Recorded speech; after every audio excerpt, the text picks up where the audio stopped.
नमस्कार दोस्तों, स्वागत है आपके अपने यूट्यूब चैनल पर।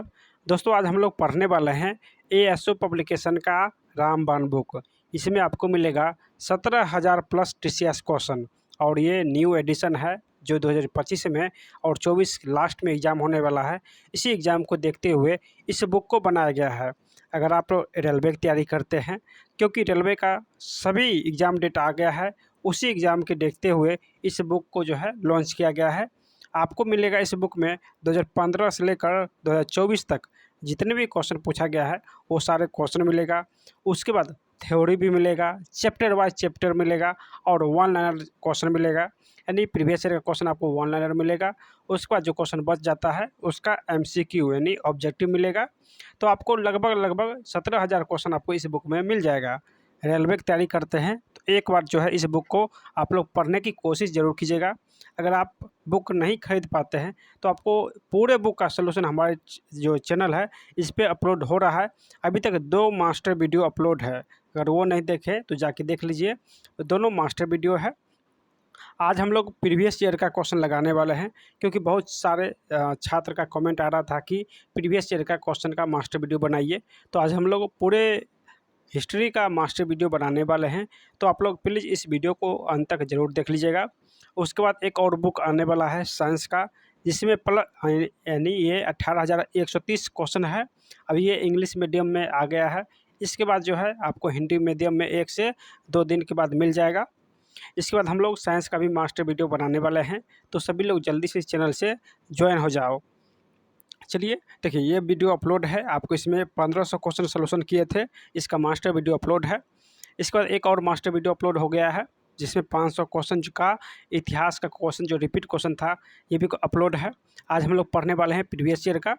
तो चलिए, उससे पहले सभी लोग इस वीडियो को एक लाइक कर दीजिएगा और नए साथी जो भी है वो चैनल को सब्सक्राइब ज़रूर कीजिएगा, ताकि आपको हर वीडियो का नोटिफिकेशन सबसे पहले मिले। तो सभी लोग जो है सपोर्ट करके सब्सक्राइब ज़रूर कर दीजिएगा। और अगर आपको पीडीएफ चाहिए तो मेरे भाई टेलीग्राम पे अपलोड है, आप वहाँ से डेमो पीडीएफ 50 पेज का देख सकते हैं। आप लोग टेलीग्राम जो है ज्वाइन जरूर कर लीजिएगा। और अगर चाहते हैं पूरे बुक का सोल्यूशन फ्री ऑफ कॉस्ट हो, तो आप लोग इस वीडियो को अधिक से अधिक शेयर कीजिएगा अपने व्हाट्सएप ग्रुप, टेलीग्राम ग्रुप में शेयर एक बार ज़रूर कर दीजिएगा। बस आपको एक ही काम करना है कि सब्सक्राइब करके एक बार शेयर कर देना है, ताकि नेक्स्ट वीडियो आपको भी मिल जाए और आपके फ्रेंड को भी मिल जाए। चलिए, आज हम लोग पढ़ने वाले हैं प्राचीन इतिहास, मध्यकालीन इतिहास और आधुनिक इतिहास से जितने भी क्वेश्चन पूछा गया है वो सारे क्वेश्चन प्रीवियस ईयर का यानी PYQ करने वाले हैं, प्रीवियस ईयर का क्वेश्चन करने वाले हैं। तो ये वीडियो बहुत ही शानदार बनने वाला है। तो आप लोग इस वीडियो को प्लीज़ अंत तक ज़रूर देखिएगा, आपको सारे क्वेश्चन प्रीवियस ईयर का सोल्यूशन एक ही वीडियो में मिलेगा। तो चलिए स्टार्ट करते हैं। उससे पहले सभी लोग जो है इस वीडियो को अधिक से अधिक जो है शेयर कीजिए, सब्सक्राइब कीजिए और सपोर्ट कीजिए। तो चलिए स्टार्ट करते हैं। चलिए दोस्तों, ये है पाषाण युग, सिंधु घाटी सभ्यता और अध्याय नंबर 1 है। देखिए, पाषाण युग से प्रथम क्वेश्चन पूछा गया है कि भीमबेटका के यानी शैलाश्रय प्रसिद्ध है। तो दोस्तों, ये भारतीय उपमहाद्वीप पर यानी मानव जीवन के प्राचीनतम चिन्हों की वजह से ये प्रसिद्ध है। और ये कहाँ है? तो भीमबेटका जो है ये सबसे पुराना है। और ये कहाँ है? तो एमपी में है। कहाँ दोस्तों? ये एमपी में स्थित है। भीमबेटका एमपी में स्थित है। और ये कहाँ है? सॉरी, ये सबसे प्राचीनतम यानी चिन्हों में से एक है। चलिए, अगला क्वेश्चन क्या है कि भारत में पाषाण कालीन शिला चित्रकारी जो है पाई जाती है। तो पाषाण कालीन अगर आपको जानकारी चाहिए तो अब आपको भीमबेटका गुफा में जाना पड़ेगा। तो ये भीमबेटका कहाँ है? तो मध्य प्रदेश में है। इसमें पाषाण कालीन के बारे में चित्रित जो है किया गया है। अगला क्वेश्चन कि मध्य पाषाण प्रसंग में पशुपालन के प्रमाण मिले हैं। तो पशुपालन के जो प्रमाण मिले हैं ये आदमगढ़ से पशुपालन के प्रमाण मिले हैं। अगला क्वेश्चन है कि मानव गतिविधि एवं सभ्यता के ऐतिहासिक काल का यानी कालानुक्रम कीजिए। तो सबसे पहले हो जाएगा पुरापाषाण काल, उसके बाद हो जाएगा मध्यपाषाण काल, उसके बाद नवपाषाण काल। दोस्तों, सभी क्वेश्चन एग्जाम में पूछा हुआ है। आपको क्वेश्चन के नीचे जो है एग्जाम जो है किस एग्जाम में पूछा गया है वो भी लिखा गया है। ये एनटीपीसी में पूछा गया है 2021 में। तो सबसे पहले पुरापाषाण काल, उसके बाद मध्यपाषाण काल और नवपाषाण काल हो जाएगा। इसके बाद हो जाता है सिंधु घाटी सभ्यता। चलिए, इससे क्वेश्चन पूछा गया है कि भीमबेटका की गुफा की खोज कब हुआ था, तो वो 1957 और 58 में हुआ था। 1957 और 58 में इसकी खोज हुआ था।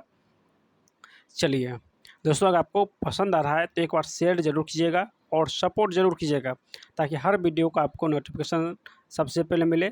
तो प्लीज़ इसको शेयर सपोर्ट जरूर कीजिए। चलिए अगला क्वेश्चन है कि सिंधु घाटी सभ्यता के समय में शिल्प निर्माण के लिए सीप प्राप्त किए जाते थे। तो दोस्तों ये नागेश्वर से, यानी सीप जो प्राप्त होते थे ये नागेश्वर से। सिंधु घाटी सभ्यता का डैश स्थल पंजाब में स्थित है। तो रोपड़ जो है ये कहाँ है, तो ये पंजाब में अवस्थित है। हड़प्पा के अधिकांश मानक मोहरें डैश नामक एक प्रकार के मुलायम पत्थर से बनी होती है और इसकी जो आकृति है दुगुने दुविमा के साथ वर्गाकार आकृति का होता था, जिसका उपयोग व्यावसायिक उद्देश्य के लिए किया जाता था। तो दोस्तों ये स्टीएटाइट जो है नामक एक मुलायम पत्थर हड़प्पा काल में मोहर के रूप में होता था। यानी ये मोहर था जो कि स्टीवटाइट नामक एक पत्थर से बनाया जाता था। चलिए अगला क्वेश्चन क्या है कि धोलावीरा जो है ये किस राज्य में है। तो धोलावीरा दोस्तों ये गुजरात में है। कहाँ, गुजरात में है। धोलावीरा एक प्राथमिक स्थान किस शताब्दी से जुड़ी हुई है, तो ये सिंधु घाटी सभ्यता से संबंधित है। मोहनजोदड़ो में पाया गया विशाल स्नान घर एक विशाल है। तो ये जो स्नान घर था नहाने वाला, ये आयताकार था, आयताकार टैंक के रूप में था। 1920-21 के आसपास नदी के किनारे खुदाई के दौरान हड़प्पा शहर मिला। तो दोस्तों 1920 और 21 में ये रॉबी नदी के किनारे जो है हड़प्पा शहर मिला, यानी हड़प्पा जो है रॉबी नदी के किनारे स्थित है। चलिए अगला क्वेश्चन है कि मोहनजोदड़ो जो है ये स्थित है। तो मोहनजोदड़ो सिंधु घाटी के किनारे अवस्थित है। नेक्स्ट क्वेश्चन है कि हड़प्पा सभ्यता का शहर विशिष्ट रूप से मनके बनाना, सीप काटना, धातु की वस्तुएं बनाना, मोहर बनाना, तराजू का निर्माण करना आदि कार्यों सहित शिल्प उत्पादन के लिए समर्पित था। तो दोस्तों ये चनहुद्रो में जो है ये यानी मनके बनता था, सीप बनता था, धातु की वस्तुएं बनता था, मोहर बनता था, तराजू का निर्माण हुआ। ये कहाँ, तो ये हड़प्पा का एक शहर यानी स्थल है चनहुद्रो, वहीं पे सारे निर्माण हुआ।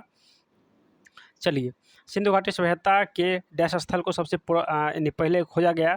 तो सबसे पहले जो है हड़प्पा सभ्यता को ही खोजा गया। कब, तो 1921 में हड़प्पा खोजा गया और सिंधु को 1922 में खोजा गया। तो यहाँ पे सबसे पहले पूछा है तो हड़प्पा हो जाएगा।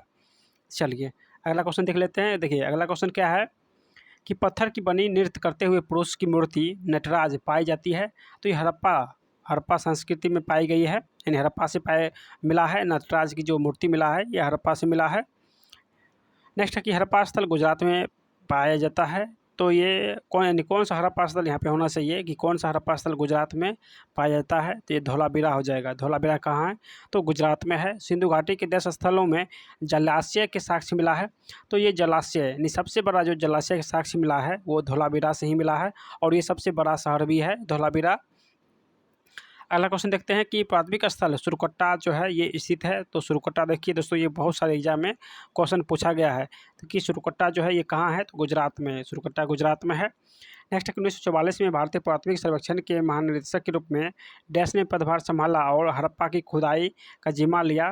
तो दोस्तों ये सर मोटिंग व्हीलर ने।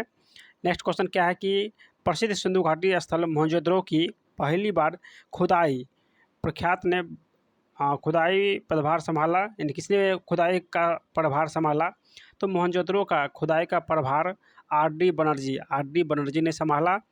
नेक्स्ट क्वेश्चन है कि सिंधु घाटी सभ्यता डैश वर्ष पुरानी है और दक्षिण में गंगा नदी यानी गंगा घाटी के निचले क्षेत्र व उत्तर में मालवा तक फैली हुई है। तो दोस्तों ये सिंधु घाटी जो सभ्यता है ये 3000 वर्ष पुराना है, 3000 वर्ष यानी ईसा पूर्व पुराना है। अगला क्वेश्चन देखते हैं कि डैश का विकास 5000 BC से मालवा के दक्षिण की ओर एवं उत्तर की ओर गंगा नदी के यानी गंगा घाटी के पूरे तलहटी क्षेत्र में हुआ। तो सिंधु घाटी सभ्यता का जो निर्माण हुआ था यानी विकास हुआ था ये 5000 BC मालवा के दक्षिण और ये जो गंगा नदी के उत्तर में हुआ था। नेक्स्ट है कि हड़प्पा सभ्यता 2500 BC के आसपास विकास किया गया था, उन्हें हम कहते हैं। तो हड़प्पा सभ्यता को पश्चिमी भारत और पाकिस्तान सभ्यता कहते हैं, पश्चिमी भारत और पाकिस्तान की सभ्यता कहते हैं। चलिए अगला क्वेश्चन कि भारत का इतिहास सिंधु घाटी सभ्यता के जन्म से शुरू होता है, जो लगभग कब अस्तित्व में आया था? तो 2500 ईसा पूर्व में, यानी सिंधु घाटी जो सभ्यता है ये 2500 ईसा पूर्व के आसपास जो है अस्तित्व में आया था। सिंधु घाटी सभ्यता की सबसे महत्वपूर्ण विशेषता तो ईंट के बने भवन, ईंट के बने जो है ये सबसे महत्वपूर्ण विशेषता है सिंधु घाटी सभ्यता की। जबकि सिंधु घाटी सभ्यता जो है ये कैसा सभ्यता है? तो कांस्ययुगीन सभ्यता, कांस्ययुगीन सभ्यता है। सिंधु घाटी के लोग जो है डैश बनाने के लिए तांबे और टीन का मिश्रित करते थे। तो कांस बनाने के लिए तांबे और टीन का मिश्रित करते थे। मोहनजोदड़ो का नाम का अर्थ क्या है? यानी मोहनजोदड़ो नाम का अर्थ डैश से में मुर्दों का टीला है। तो जो मुर्दों का टीला नाम रख दिया गया था, मोहनजोदड़ो का अर्थ दिया गया था ये सिंधी भाषा में। किस भाषा में? तो सिंधी भाषा में दिया गया था यानी मुर्दों का टीला। सिंधु घाटी सभ्यता के लोग डैश की पूजा करते थे। तो ये पाशुपति की पूजा करते थे, पाशुपति के। अगला क्वेश्चन है कि जर्मनी और इटली के पुरातात्विक के एक दल ने मोहनजोदड़ो में सतह अन्वेषण शुरू किया था। तो ये 1980 में। अगला क्वेश्चन देख लेते हैं। देखिए अगला क्वेश्चन ऑब्जेक्टिव है, जो इसमें इतना ही ऑनलाइनर था। सिंधु घाटी सभ्यता का जो क्वेश्चन बच गया है उसका ऑब्जेक्टिव यहाँ पे दिया गया है। ऑब्जेक्टिव है कि सिंधु घाटी सभ्यता के समय में शिल्प निर्माण के लिए सीप कहाँ से प्राप्त किए जाते थे? तो जो सीप है दोस्तों अभी आपको बताए थे ऑनलाइनर में, ये नागेश्वर से, सीप नागेश्वर से प्राप्त किए जाते थे। नेक्स्ट क्वेश्चन क्या है कि सिंधु घाटी सभ्यता में कौन सा स्थल पंजाब में स्थित है? तो पंजाब में जो है दोस्तों ये कौन सा स्थल है? तो रोपड़ जो है ये सतलज नदी के किनारे स्थित है और ये पंजाब में अवस्थित है। चलिए अगला क्वेश्चन है कि इनमें से कौन सा पाषाण युग के 3 प्रमुख यानी कालों के अंतर्गत नहीं आता है?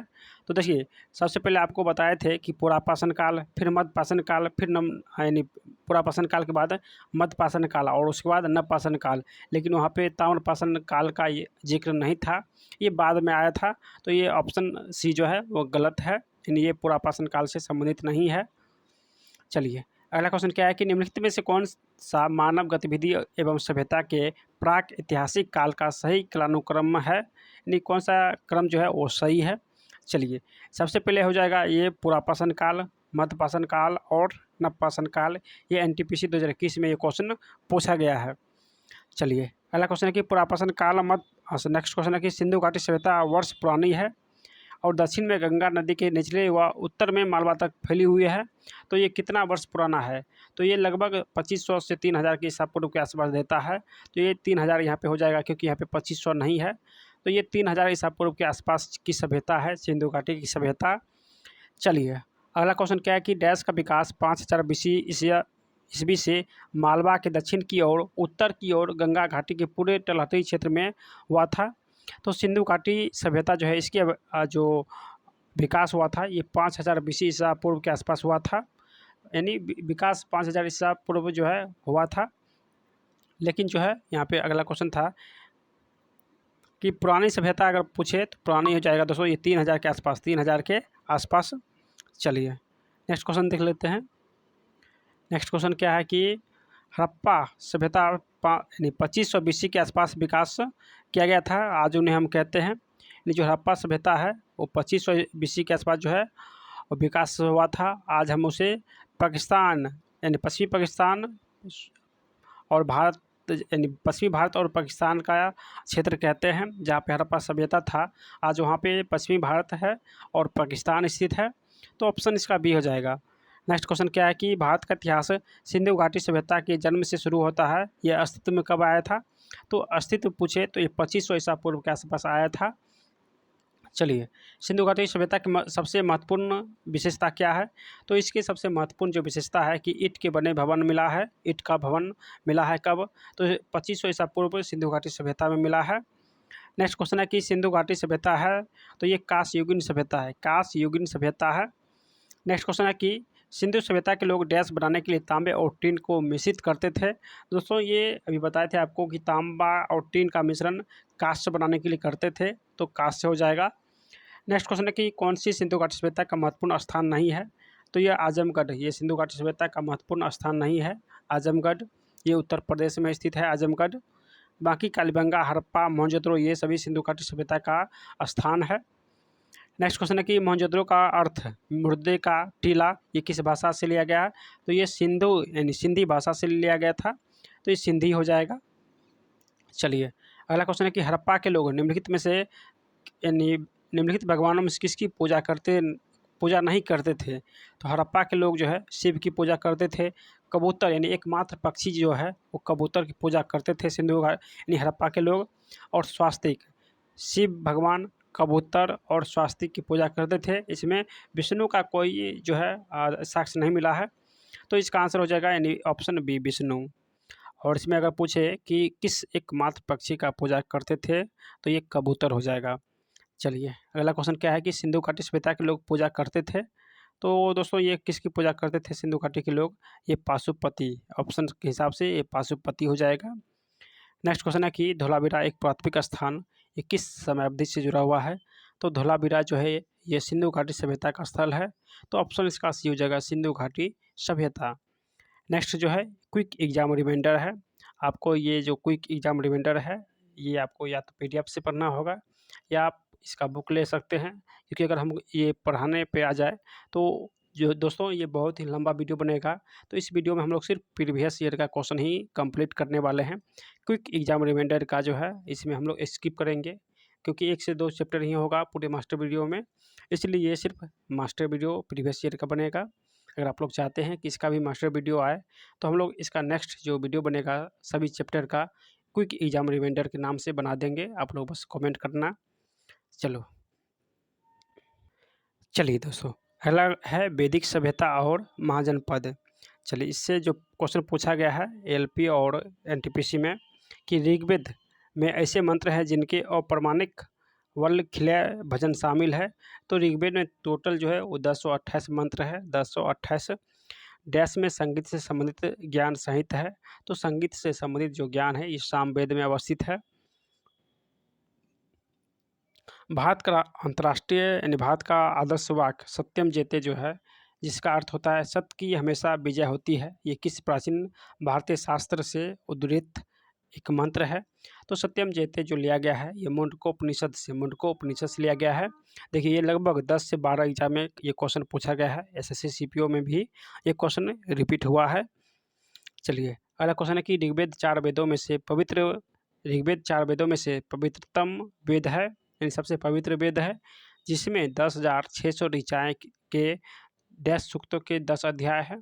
तो अभी आपको बताए थे 1028 सूक्त है, इसमें 10 अध्याय है और 10,642 जो है ऋचाएँ हैं, और जिन्हें हम लोग क्या कहते हैं तो मंडल कहते हैं। डैश में ऋचाओं की संख्या सर्वाधिक है, तो ऋचाओं की संख्या 10,000 प्लस जो है ये किसकी है? तो ऋग्वेद की है। चारों वेद में सबसे पुराना और सबसे बड़ा वेद कौन है? तो ऋग्वेद हो जाएगा सबसे पुराना और सबसे बड़ा वेद ऋग्वेद है। नेक्स्ट क्वेश्चन क्या है कि प्रारंभिक हिंदू दर्शन में जीवन के चरण निर्धारित किए गए हैं। तो 4 हिंदू दर्शन में जीवन के चरण जो है 4 निर्धारित किया गया है। 4 वेदों में से वेदों को यज्ञ सूत्रों के वेदों के रूप में जाना जाता है, जिसमें समान उद्देश्य के लिए इच्छा छंदों के साथ साथ विभिन्न संस्कारों के लिए अपनाए जाने वाले गद्य सूत्र भी शामिल है।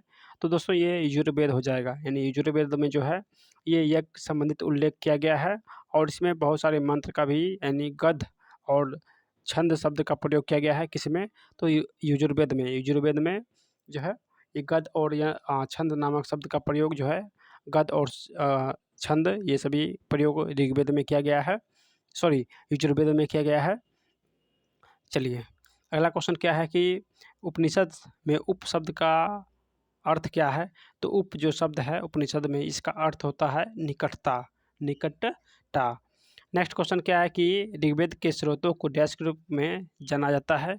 तो ऋग्वेद के स्रोत को सूक्त के रूप में जानते हैं, यानी सूक्त कहते हैं। डैश वेदों को गीतों का पुस्तक या मंत्रों का वेद या गीतों यानी गोत का युग भी कहते हैं। तो गीतों का पुस्तक, मंत्रों का वेद या गोत का युग इस साम वेद को कहते हैं। नेक्स्ट क्वेश्चन क्या है कि सबसे पुराना अगर वेद पूछे तो सबसे पुराना जो वेद है ये ऋग्वेद है। सबसे पुराना ऋग्वेद है और सबसे नवीनतम वो अर्थवेद है। बदी का अंग जटिल शब्दों के अर्थ और व्याख्या के लिए प्रसिद्ध है, तो ये निरुक्त हो जाएगा। धनुर्वेद यजुर्वेद का उपवेद है। इसका संबंध जो है युद्ध कौशल से है, यानी धनुर्वेद जो है ये यजुर्वेद का उपवेद है और इसका जो अर्थ है युद्ध कौशल से, यानी इसका संबंध युद्ध कौशल से है। नेक्स्ट क्वेश्चन है कि इनको इंडो आर्यन सभ्यता का यानी सर्वप्रात्यिक अभिलेख माना जाता है। इसमें शामिल ऋग्वेद, सामवेद, यजुर्वेद और अर्थवेद है, यानी टोटल 4 प्रकार के वेद होते हैं। बिंबिसार शासक थे, तो ये बिंबिसार जो है ये मगध के शासक थे, यानी बिंबिसार मगध के शासक थे। मगध साम्राज्य की राजधानी राजगीर थी। मगध साम्राज्य की राजधानी राजगीर थी। नेक्स्ट क्वेश्चन है कि आर्य संस्कृति के सर्वोच्च काल में गंगा घाटी के जनपद जो संख्या में महाजनपद बन गए, तो ये टोटल जो महाजनपद थे ये 16, यानी टोटल महाजनपद जो है ये 16 था।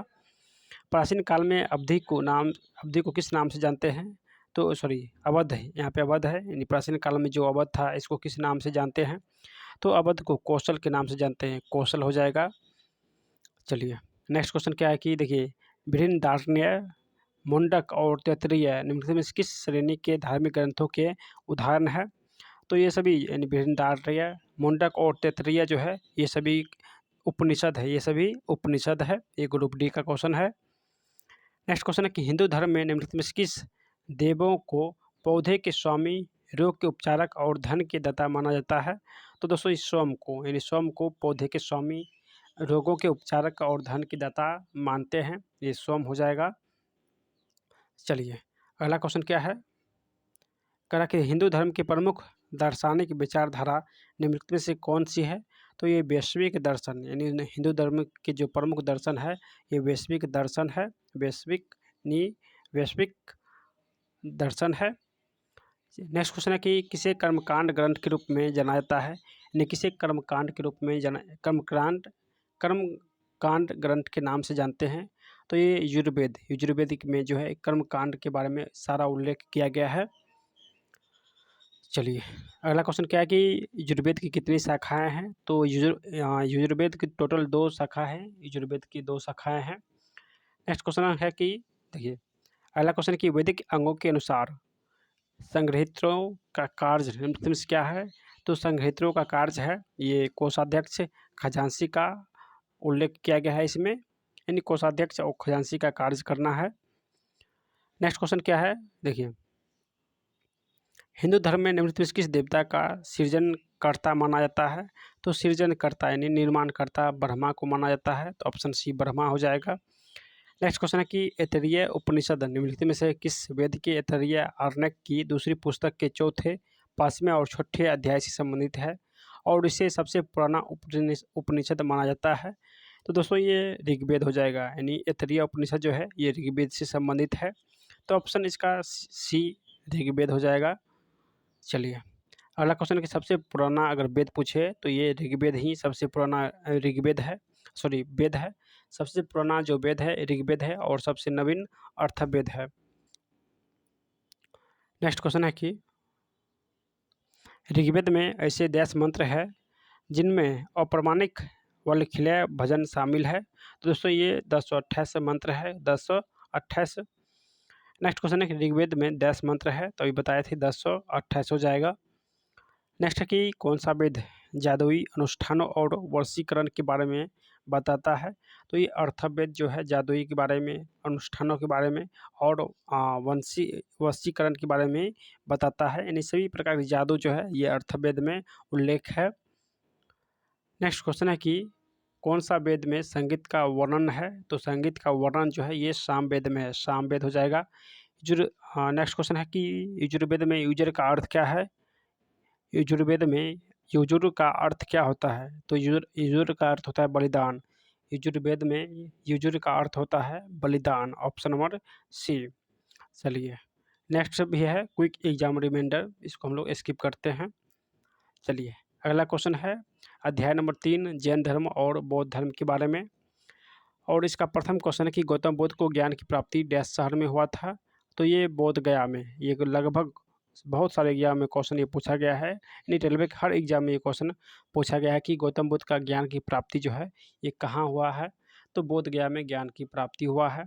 बुद्ध ने अपना प्रथम उपदेश सारनाथ में अपने 5 शिष्य को दिया था, जिसे क्या कहा गया है? तो जहाँ पे 5 शिष्यों को यानी उपदेश दिया था उसे धर्म चक्र परिवर्तन कहते हैं, धर्म चक्र परिवर्तन। और ये सारनाथ में दिया था, सारनाथ में। चलिए, त्रिपिटक उपदेशों का सबसे पहला जो संग्रह है ये बौद्ध धर्म से संबंधित है। त्रिपिटक उपदेश ये किस धर्म से संबंधित है? तो ये बौद्ध धर्म से संबंधित है। वैशाली में द्वितीय बौद्ध संगीत त्रिगाथा एक बौद्ध ग्रंथ है। यहाँ पे यानी वैशाली में जो द्वितीय बौद्ध संगीत हुआ था वो किसके समय में? तो ये कालाशोक के समय में, कालाशोक के समय में हुआ था। चलिए, नेक्स्ट क्वेश्चन है कि गौतम बुद्ध का जन्म कहाँ हुआ था? तो ये 540 ईसा पूर्व के आसपास जो है ये लुम्बिनी में, गौतम बुद्ध का जन्म लुम्बिनी में हुआ था। 563 ईसा पूर्व में जो है लुम्बिनी में गौतम बुद्ध का जन्म हुआ था। त्रिगाथा एक बौद्ध ग्रंथ है जो डैश का हिस्सा है या भिक्षुनियों द्वारा रचित छंदों का संग्रह है। तो ये जो त्रिगाथा है एक बौद्ध ग्रंथ, ये सुत्त पिटक का हिस्सा है। त्रिगाथा जो है सुत्त पिटक का हिस्सा है। चलिए, अगला क्वेश्चन है कि 3 पिटकों में से अभिधम पिटक डैश से संबंधित है। तो 3 पिटक में जो अभिधम पिटक है ये दार्शनिक मामलों से संबंधित है, ये दार्शनिक मामला हो जाएगा। माना जाता है कि गौतम बुद्ध ने अंतिम ज्ञान की प्राप्ति के लिए बोध गया जाने से पहले 6 सालों तक त्रिपिटक स्थान पर शुद्ध चित्त से ध्यान किया था। तो ये प्राग बोधि यानी प्राग बोधि हो जाएगा, यानी प्राग बोधि में 6 सालों तक जो है वो त्रिपिटक स्थान पर जो है ये ज्ञान की प्राप्ति किया था, यानी ध्यान किया था। चलिए, त्रिपिटक का पवित्र ग्रंथ कौन सा है? तो ये बौद्ध ग्रंथ, त्रिपिटक का जो पवित्र ग्रंथ है ये बौद्ध ग्रंथ हो जाएगा। बुद्ध के उपदेश में से अग्नि उपदेश के रूप में जाना जाता है। तो अग्नि उपदेश के रूप में आदित्य पर्याय सूत्र हो जाएगा। जातक कथाएं संबंधित है, तो जातक जो कथाएं हैं ये बौद्ध धर्म से संबंधित है, यानी बौद्ध धर्म हो जाएगा। बुद्ध चरित्र नामक महाकाव्य डैश ने लिखा है? तो अशुभ घोष ने। जो बुद्ध चरित्र नामक पुस्तक है ये अशुभ घोष ने लिखा है। उस बौद्ध ग्रंथ का नाम बताइए जिसमें भिक्षुनियों के लिए नियमों का उल्लेख किया गया है। तो ये बिना पिटक में जो है भिक्षुनियों का उल्लेख किया गया है। नेक्स्ट क्वेश्चन है कि स्तूप बनाए गए थे, तो पवित्र स्मृति चिन्ह रखने के लिए स्तूप जो बनाए गए थे वो पवित्र स्मृति चिन्ह रखने के लिए बनाए गए थे। नेक्स्ट क्वेश्चन है कि डैश के नीचे रानी माया देवी ने गौतम बुद्ध का जन्म दिया था। तो दोस्तों ये गौतम बुद्ध का जन्म जो है इस साल वृक्ष के नीचे हुआ था, इसलिए गौतम बुद्ध जो है अपना ज्ञान की जो प्राप्ति किया था उस साल वृक्ष के नीचे ही प्राप्ति किया था। ठीक है। चलिए, बौद्ध धर्म की नींव डैश यानी महान सच्चाइयों एवं अंगीय पथ पर आधारित है। तो जो गौतम बुद्ध का नींव है ये 4 महान सच्चाई एवं 8 अंगीय पथ पर आधारित है। 4 महान सच्चाइयों एवं 8 अंगीय पथ पर आधारित है। चलिए, त्रिपिटक पवित्र धर्म ग्रंथ जो है ये बौद्ध धर्म से संबंधित है। गौतम बुद्ध को ज्ञान कहाँ पर प्राप्त हुआ? तो बोध गया में गौतम बुद्ध को ज्ञान प्राप्त हुआ था। नेक्स्ट क्वेश्चन है कि बौद्ध ग्रंथ का अध्ययन करने के लिए विजयवाड़ा में जो जुआन झांग रहा था, यानी बौद्ध धर्म का अध्ययन करने के लिए विजयवाड़ा में जुआन झांग रहा था जो कि एक चीनी विद्वान था। बोध गया किस भारतीय राज्य में स्थित है? तो ये बोध गया जो है बिहार में स्थित है। नेक्स्ट क्वेश्चन है कि गौतम बुद्ध ने अपने उपदेशों में जनसाधारण की डैश का उपयोग किया था, यानी जनसाधारण की डैश भाषा का उपयोग किया था। तो गौतम बुद्ध अपना जो उपदेश दिया था ये पाली भाषा में दिया था।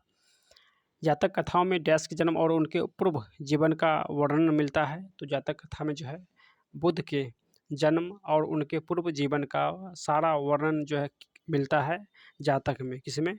तो जातक में। नेक्स्ट है कि जैन धर्म और बौद्ध धर्म के उदय में भारत में ईसा पूर्व डैश शताब्दी में धार्मिक अशांति देखी गई थी। तो दोस्तों ये 6ठी शताब्दी में जो भारी धार्मिक अशांति देखी गई थी। जैन धर्म और बौद्ध धर्म के उदय जब हुआ था 6ठी शताब्दी के आसपास, तो भारी अशांति देखा गया था 6ठी शताब्दी के आसपास। गौतम बुद्ध की माँ का नाम माया देवी। नेक्स्ट है कि वास्तुकला में मुख्य रूप से चैत्य, विहार, स्तूप और स्तंभ होते हैं। तो दोस्तों ये बौद्ध धर्म में यानी चैत्य, विहार, स्तूप और स्तंभ जो है ये बौद्ध धर्म में होते हैं। बौद्ध तीर्थ स्थान दांत का मंदिर स्थित है, यानी बौद्ध तीर्थ स्थान दांत का मंदिर यहाँ स्थित है। तो दांत का मंदिर जो है श्रीलंका में दांत का मंदिर अवस्थित है।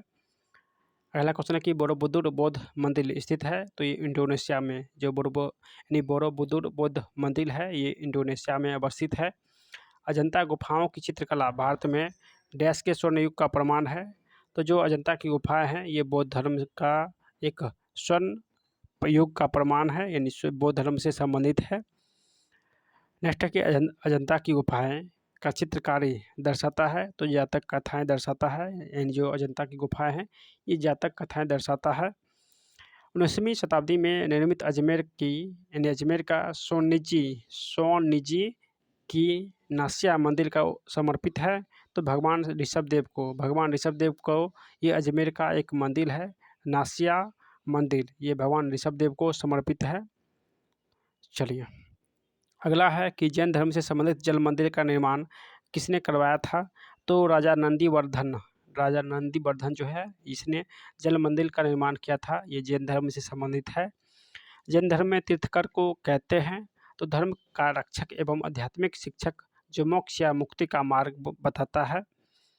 चलिए अगला क्वेश्चन है कि जब कोई तीर्थकर अपने नश्वर शरीर को छोड़ता है तो इसे डैश के रूप में जाना जाता है, तो इसे निर्माण कहते हैं। यानी जब किसी आदमी को जैन धर्म में मृत्यु होता है तो निर्माण की प्राप्ति कहता है, कर लिया है। आगम जैन धर्म में अहिंसा का वर्णन करता है। आगम जो है जैन धर्म में अहिंसा का वर्णन करता है, जो कि कर्ताग सूत्र है। नेक्स्ट क्वेश्चन है कि जैन धर्म का प्रथम तीर्थकर जो है माना जाता है, तो ऋषभनाथ को जो है जैन धर्म का प्रथम तीर्थकर माना जाता है। वर्धमान महावीर जैन के धर्म के तीर्थकर थे, तो भगवान यानी वर्धमान महावीर जो है जैन धर्म के 24वें तीर्थकर थे। जैन धर्म के 24वें तीर्थकरों में से प्रथम तीर्थकर जो है ये कौन थे? तो ऋषभदेव थे। प्रथम ऋषभदेव थे और 24वें महावीर थे। चलिए अगला क्वेश्चन क्या है? अगला क्वेश्चन है कि जीवन में जिन 5 बंधनों को जैन धर्म के लोगों द्वारा पालन करता है, अर्थ गैर अधिकरण, ये यानी अपरिग्रह है। वह पवित्र व्यक्ति माना जाता है जिसने जैन धर्म को उसका वर्तमान स्वरूप प्रदान किया था, तो ये महावीर हो जाएगा। नेक्स्ट क्वेश्चन है कि स्वामी महावीर जो है इसका जन्म कुंडल वन में हुआ था, कुंडल ग्राम में हुआ था। भगवान महावीर का मूल नाम वर्धमान था। महावीर जो था इसका मूल नाम वर्धमान था। जैन मठ संस्थानों को कहा जाता है बसादिश। जैन मठ जो संस्थान है इसे बसादिश कहते हैं। नेक्स्ट है कि महावीर तीर्थकरों में अंतिम तीर्थकर माने जाते हैं, तो ये 24वें तीर्थकर माने जाते हैं।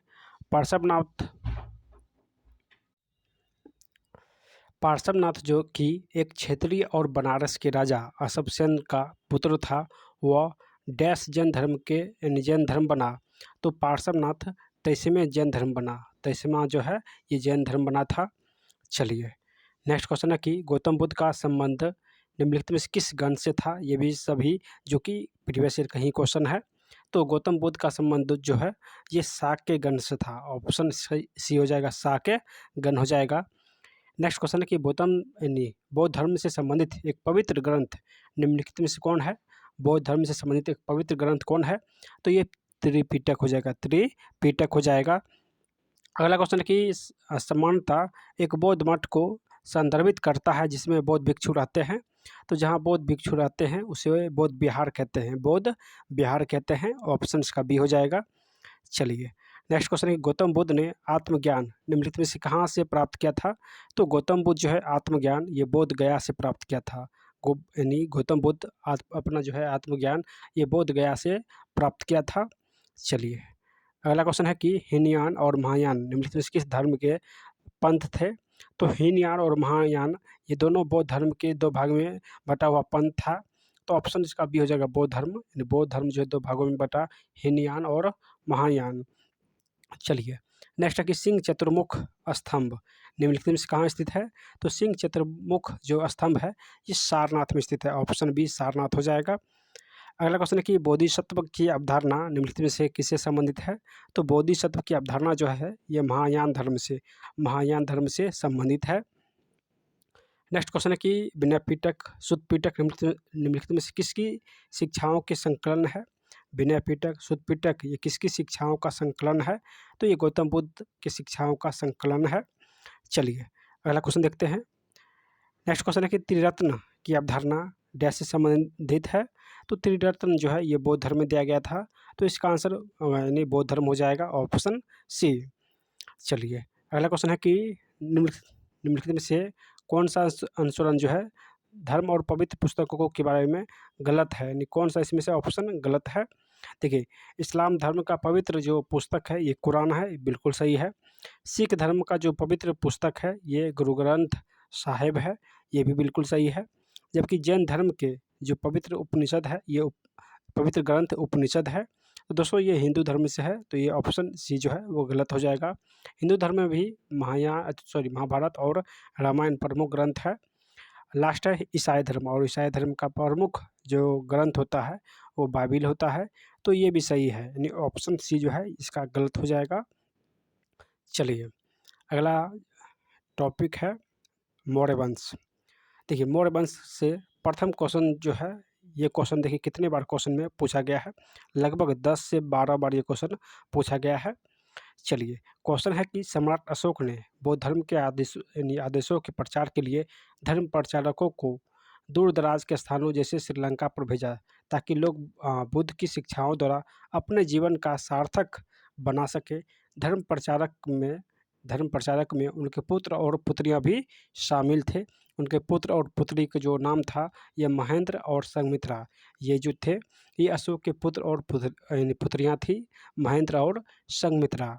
चलिए अगला क्वेश्चन है कि भारतीय राजवंश ने अपने शासकों के चित्र वाले सिक्के जारी किए थे, ये कौन सा शासक था।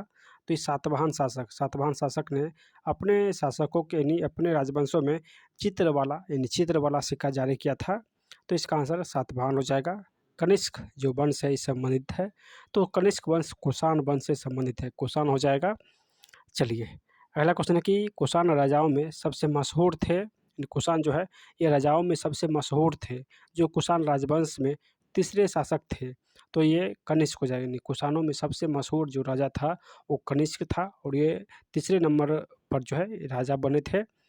नेक्स्ट क्वेश्चन है कि ईसा पूर्व शताब्दी की शुरुआत में कुषाण ने भारत की उत्तर पश्चिम सीमा पर अपना अधिकार स्थापित किया, तो ये पहली ईसा पूर्व में यानी पहली ईसा पूर्व की शताब्दी की शुरुआत में कुषाण ने उत्तर पश्चिम भारत पर जो है यानी अपना अधिकार स्थापित किया था। चलिए नेक्स्ट क्वेश्चन है कि उड़ीसा के उदयगिरी से हाथी गुफा शिलालेख कलिंग के राजा ने लिखा था, तो इसका नाम क्या है, तो खारवेल। यानी उड़ीसा के उदयगिरी से हाथी गुफा शिलालेख कलिंग के राजा जो लिखा था उसका नाम खारवेल था। पाटलिपुत्र में स्थानांतरित होने से पहले कई वर्षों तक मगध की राजधानी कहाँ थी, यानी पाटलिपुत्र से पहले मगध की राजधानी कहाँ थी, तो ये राजगिरी हो जाएगा। लोरिया नंदगढ़ स्तंभ में स्थित है, तो लोरिया नंदगढ़ कहाँ है, तो ये बिहार के चंपारण में। ये कहाँ है, तो बिहार के चंपारण में अवस्थित है। चलिए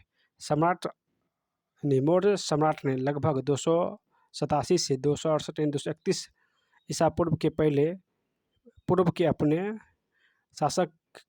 शासनकाल के दौरान शिलालेख और स्तंभ पर अपने लेख उत्कीर्ण करवाए थे। यानी जो मौर्य वंश का शासक कौन था जिसने अपना जो शासनकाल था वो शिलाओं और स्तंभ पर लिखवाया था, तो ये अशोक ने अपना जो शासनकाल का वर्णन किया था उस शिलाओं और स्तंभ पर लेख उत्कीर्ण करके, तो यहाँ पे अशोक हो जाएगा।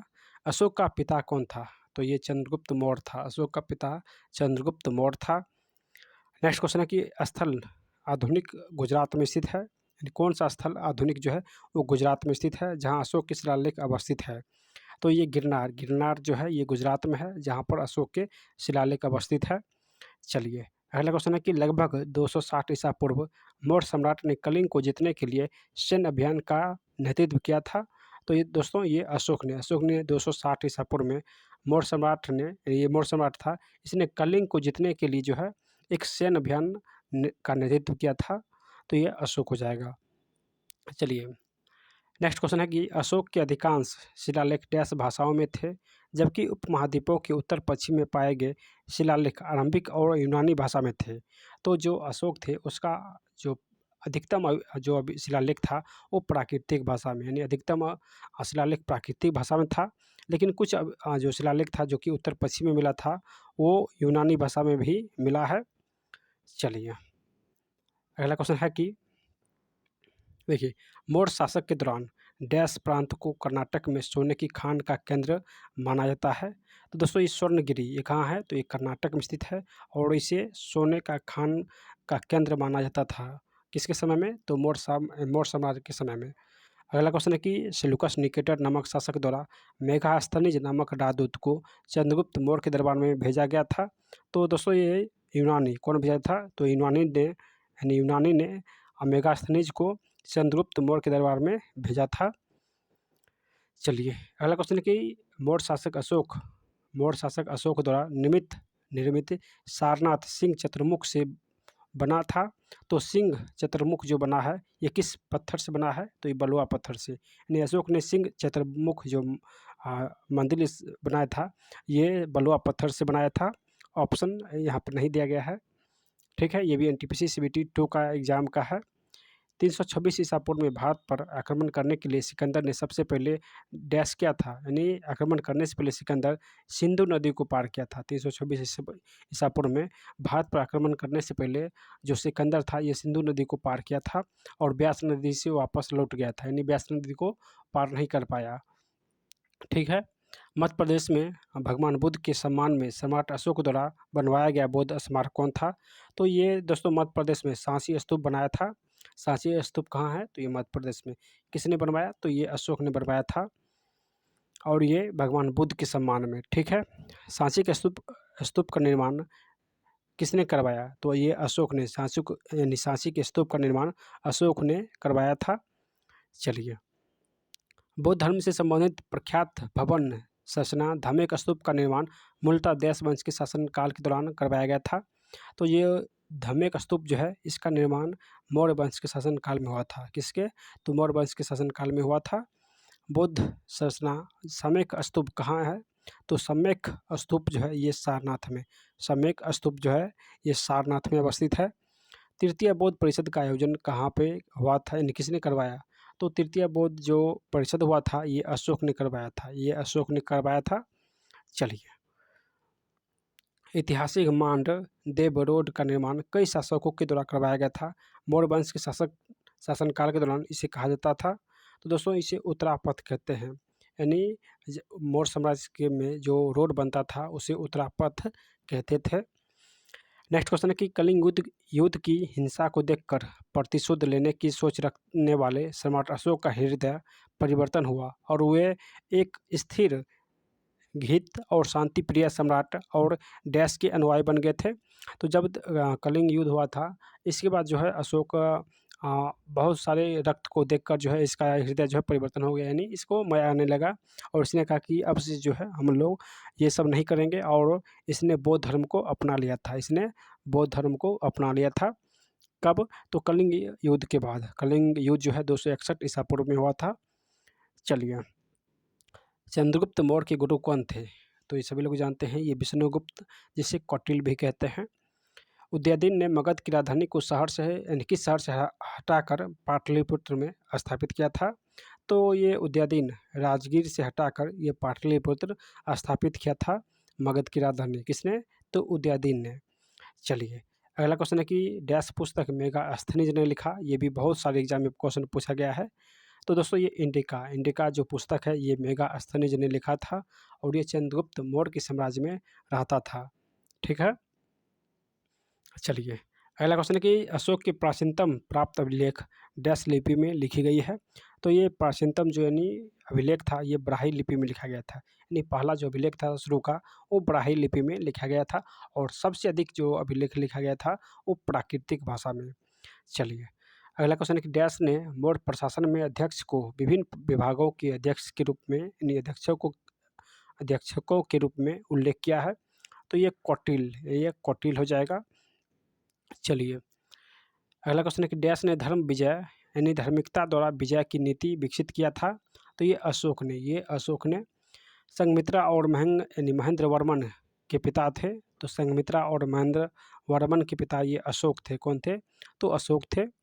चलिए, अगला क्वेश्चन है कि अशोक के शासनकाल की सबसे महत्वपूर्ण घटना कलिंग कलिंग आधुनिक युग में विजय थी, जो उनके जीवन का एक महत्वपूर्ण परिवर्तन सिद्ध हुआ। और ये कहाँ हुआ? तो ये उड़ीसा में हुआ था। कलिंग कहाँ है? तो ये उड़ीसा में स्थित है। चलिए, अशोक डैश के युद्ध के बाद जो है बौद्ध उपदेशकों को अपना लिया था। तो ये कलिंग युद्ध के बाद जो है वो बौद्ध धर्म अपना लिए थे। चलिए, अगला क्वेश्चन है कि प्रसिद्ध कलिंग युद्ध ने सम्राट अशोक का युद्ध छोड़ने और बौद्ध धर्म अपनाने के लिए प्रेरित किया था। यह युद्ध उड़ीसा में कब हुआ था? तो 261 ईसा पूर्व में जो है यह युद्ध हुआ था, जिसे कलिंग युद्ध कहते हैं। चलिए, अगला क्वेश्चन है कि चंद्रगुप्त का पुत्र मौर्य साम्राज्य के शासन पर बैठने वाला दूसरा शासक था। तो ये यानी चंद्रगुप्त के बाद जो है यहाँ मौर्य साम्राज्य के शासक बना था ये बिंदुसार, जो कि चंद्रगुप्त का पुत्र था। चलिए, अगला क्वेश्चन है कि सम्राट अशोक डैश का पुत्र था और मौर्य साम्राज्य से संबंधित है। तो अशोक ये बिंदुसार का पुत्र था, यानी अशोक का पिता बिंदुसार का पिता कौन था? तो चंद्रगुप्त मौर्य था। चंद्रगुप्त मौर्य था और यानी चंद्रगुप्त मौर्य का पुत्र कौन था? तो दोस्तों ये बिंदुसार था। चंद्रगुप्त मौर्य का बिंदुसार और बिंदुसार का पुत्र अशोक था। चंद्रगुप्त का पुत्र बिंदुसार और बिंदुसार का पुत्र अशोक था। इसको आप लोग ध्यान रखिएगा। चलिए, नेक्स्ट क्वेश्चन है कि सम्राट अशोक ने पत्थर के स्तंभ और पत्थर के तख्तों पर अपने आदेश उत्कीर्ण करवाने अपने राज्यों के प्रमुख स्थानों पर स्थापित किया, ताकि लोग जो है तदनुसार आचरण कर सकें। तो दोस्तों ये 14 यानी 14 स्तंभ को निर्माण कराया था। इस अशोक जो था वो 14 स्तंभों को निर्माण कराया था। स्तंभ यानी पत्थर पर निर्माण कराया था। ठीक है, अशोक महान डैश से संबंधित है? तो ये मौर्य वंश से संबंधित है। चलिए, अगला क्वेश्चन है कि मौर्य समाज की राजधानी डैश थी? तो ये पाटलिपुत्र, यानी मौर्य जो साम्राज्य था इसका राजधानी पाटलिपुत्र था। मेगास्थनीज भारत आने वाले सबसे शुरुआती खोजकर्ताओं में से एक था। उसका संबंध जो है यूनान देश से है। उसका संबंध यूनान देश से है। अगला क्वेश्चन है कि राजा की कहानी यानी मुद्रा रक्षक नाटक की विषय है? तो चंद्रगुप्त मौर्य का विषय है, यानी चंद्रगुप्त मौर्य का विषय है। चलिए, अगला क्वेश्चन देखते हैं कि अशोक के अधिकांश शिलालेख निम्नलिखित में से किस भाषा में थे, जबकि उपमहाद्वीपों के उत्तर पश्चिम में पाए गए शिलालेख आरंभिक और यूनानी भाषा में थे? ये क्वेश्चन इससे पहले भी हुआ था। तो अधिकतम जो इसका अभिलेख लिखा हुआ था वो किस भाषा में? तो प्राकृतिक भाषा में। लेकिन उत्तर पश्चिम में जो लिखा गया था वो यूनानी भाषा में लिखा गया था। ठीक है, चलिए, मौर्य शासन के दौरान निम्नलिखित में से किस प्रांत को कर्नाटक में सोने की खान का केंद्र माना जाता था? तो ये स्वर्णगिरी में जो है सोने का खान माना जाता था। चलिए, अगला क्वेश्चन है कि सेल्यूकस निकेटर नामक शासक द्वारा मेगास्थनीज नामक राजदूत को चंद्रगुप्त मौर्य के दरबार में निम्नलिखित में से किसने भेजा था? तो ये यूनानी ने भेजा था। किसने? तो यूनानी ने भेजा था। अगला क्वेश्चन है कि मौर्य सम्राट अशोक द्वारा निर्मित सारनाथ सिंह चतुर्मुख निम्नलिखित में से किससे बना था? तो जो सिंह चतुर्मुख था ये पत्थर से बना हुआ था। किससे? तो ये बलुआ पत्थर से बना हुआ था। तो ऑप्शन इसका सी हो जाएगा। सिंह चतुर्मुख जो मंदिर था ये बलुआ पत्थर से बना हुआ था। चलिए, अगला क्वेश्चन है कि 326 ईसा पूर्व में भारत पर आक्रमण करने के लिए सिकंदर ने सबसे पहले किस नदी को पार किया था? तो दोस्तों ये सिंधु नदी को पार किया था और 326 ईसा पूर्व में भारत पर आक्रमण किया। चलिए, मध्य प्रदेश में भगवान बुद्ध के सम्मान में सम्राट अशोक द्वारा बनवाया गया कौन सा बुद्ध स्मारक था? तो ये सांची स्तूप जो कि एमपी में स्थित है। चलिए, अगला क्वेश्चन है कि सांची का स्तूप निर्माण किसने करवाया था? तो सांची के स्तूप का निर्माण जो है ये अशोक ने करवाया था। चलिए, अगला क्वेश्चन है कि चाणक्य का अन्य नाम क्या है? तो चाणक्य को विष्णुगुप्त भी कहते हैं या कौटिल्य भी कहते हैं। चलिए, नेक्स्ट क्वेश्चन है कि मेगास्थनीज भारत आने वाले सबसे शुरुआती खोजकर्ताओं में से एक था। इसका संबंध जो है यूनान देश से था। चलिए, नेक्स्ट क्वेश्चन है कि सम्राट अशोक ने अपने राज्यकाल में 12 वर्षों में एक विशेष अधिकारी की नियुक्ति की, जो भूमि और सर्वेक्षण करता था तथा भू अभिलेखों का रखरखाव करता था और न्याय का पालन करता था। इन अधिकारियों को क्या कहते हैं? तो इन अधिकारियों को रज्जुक कहते हैं, यानी जो भूमि से संबंधित सारा जानकारी रखता हो उसे रज्जुक कहते हैं। तो ऑप्शन इसका सी हो जाएगा करेक्ट। चलिए, अगला क्वेश्चन है कि किस राजा की कहानी मुद्रा राक्षस नाटक के विषय है? तो ये चंद्रगुप्त मौर्य में, यानी चंद्रगुप्त मौर्य का जो कहानी है ये मुद्रा राक्षस में जो पुस्तक है इसमें लिखित है। चलिए नेक्स्ट क्वेश्चन है कि मौर्य साम्राज्य यानी मौर्य वंश को किस वंश ने समाप्त किया था? तो मौर्य वंश को दोस्तों ये शुंग वंश यानी पुष्यमित्र शुंग ने मौर्य वंश का अंतिम जो शासक था वीरभद्र, इसको हत्या करके शुंग वंश का स्थापना किया था पुष्यमित्र शुंग ने। तो इसीलिए हो जाएगा शुंग वंश, यानी ऑप्शन ए में है शुंग, इसका आंसर हो जाएगा यानी शुंग वंश ने। चलिए अगला क्वेश्चन है कि मौर्य वंश का अंतिम सम्राट, देखिए यहाँ पे पूछ लिया है कि मौर्य वंश का अंतिम सम्राट कौन था? तो ये वीरभद्र था जिसकी हत्या पुष्यमित्र शुंग ने किया था। चलिए उसके बाद है देखिए यहाँ पे क्विक एग्जाम रिमाइंडर, ये आप बुक लेके के पढ़ सकते हैं या अन्य बुक में भी दिया गया है। इसको हम लोग करेंगे तो बहुत ही ज़्यादा लॉन्ग वीडियो बन जाएगा, तो इसीलिए हम लोग प्रीवियस ईयर का ही करेंगे। चलिए यहाँ से हम लोग गुप्त वंश के बारे में पढ़ेंगे। चलिए गुप्त वंश का प्रथम क्वेश्चन है कि प्रयाग प्रशस्ति, जिसे इलाहाबाद स्तंभ शिलालेख के रूप में जाना जाता है, यानी प्रयाग प्रशस्ति को ही इलाहाबाद स्तंभ अभिलेख भी कहते हैं। ये किस शासक के बारे में जानकारी इसमें लिखित है? तो ये समुद्रगुप्त, यानी प्रयाग प्रशस्ति यानी इलाहाबाद स्तंभ लेख में जो है ये समुद्रगुप्त के बारे में जो है जानकारी उपलब्ध है। भारत में बीज गणित के क्षेत्र में सबसे महत्वपूर्ण योगदान किसने दिया था? तो ये आर्यभट्ट ने, यानी बीज गणित के बारे में सबसे महत्वपूर्ण योगदान आर्यभट्ट ने दिया था। अगला क्वेश्चन है कि चंद्रगुप्त द्वितीय के नवरत्नों में से एक है तो बारहमिहिर। चंद्रगुप्त द्वितीय के नवरत्नों में से एक है बारहमिहिर। भारत के नेपोलियन को किस नाम से जानते हैं? तो समुद्रगुप्त, यानी भारत के नेपोलियन को समुद्रगुप्त के नाम से जानते हैं। अगला क्वेश्चन है कि प्राचीन भारतीय इतिहास के सबसे महत्वपूर्ण शासकों में से एक चंद्रगुप्त द्वितीय की पुत्री का नाम बताइए। तो चंद्रगुप्त द्वितीय की जो पुत्री था इसका प्रभावती गुप्त नाम है, नहीं चंद्रगुप्त द्वितीय का पुत्री का नाम प्रभावती गुप्त हो जाएगा। अगला क्वेश्चन कि विक्रमादित्य प्रसिद्ध गुप्त शासक का एक अन्य नाम बताइए। तो चंद्रगुप्त द्वितीय, यानी चंद्रगुप्त द्वितीय का नाम ही विक्रमादित्य है। ये भी बहुत सारे एग्जाम में ये क्वेश्चन पूछा गया है। चलिए सुप्रसिद्ध काव्य मेघदूत कीर्ति किसकी है? तो कालिदास की। मेघदूत जो कीर्ति है ये कालिदास की है। नेक्स्ट है कि प्रशस्ति में डैश शासकों की अपनी उपलब्धि लिखी हुई है। तो ये गुप्त वंश चंद्रगुप्त के समुद्रगुप्त के बारे में, गुप्त शासक था समुद्रगुप्त, जिसका उल्लेख जो है ये प्रशस्ति में लिखा हुआ है। गुप्त समाज के राजाओं में एक अच्छा बीना वादक भी कहा जाता है तो समुद्रगुप्त को, यानी बीना वादक कौन थे? तो समुद्रगुप्त हो जाएगा। चलिए डैश युग को प्राचीन भारत का स्वर्ण युग कहते हैं। तो गुप्त युग को स्वर्ण युग कहते हैं जो कि 4th शताब्दी में था। नालंदा विश्वविद्यालय को विश्व के महान प्राचीन विश्वविद्यालयों में से एक तथा महत्वपूर्ण बौद्ध शिक्षा यानी शैक्षणिक उत्कृष्टता केंद्र माना जाता है। इसकी स्थापना भारतीय शासक डैश ने किया था। तो इसकी स्थापना जो है ये कुमारगुप्त प्रथम ने किया था, कुमारगुप्त प्रथम ने किया था। चलिए अगला क्वेश्चन देखते हैं कि चंद्रगुप्त प्रथम के बाद गुप्त साम्राज्य का बागडोर किसने संभाला था? तो ये समुद्रगुप्त, चंद्रगुप्त के बाद जो है ये समुद्रगुप्त बना था। 4th शताब्दी की शुरुआत में गुप्त ने डैश में एक छोटा सा साम्राज्य स्थापित कर लिया था। तो ये मगध में, यानी गुप्त वंश का जो स्थापना हुआ था वो कहाँ? तो मगध में हुआ था। चलिए अगला क्वेश्चन है कि डैश नगर गुप्त वंश की राजधानी थी। तो गुप्त वंश का राजधानी ये पाटलिपुत्र था। गुप्त साम्राज्य की वास्तविक संस्थापक जो है ये श्रीगुप्त था, यानी वास्तविक सम्राट पूछे तो श्रीगुप्त हो जाएगा। गुप्त काल के दौरान चीन के यात्री ने भारत का भ्रमण किया था। तो ये फहियान, यानी फहियान जो है गुप्त शासक के समय में आया था। नेक्स्ट क्वेश्चन है कि चंद्रगुप्त द्वितीय ने गुप्त साम्राज्य का डैश ईस्वी में गुजरात तक विस्तार किया था। तो ये 390 ईसा पूर्व में जो है ये गुजरात तक विस्तार किया था चंद्रगुप्त द्वितीय ने।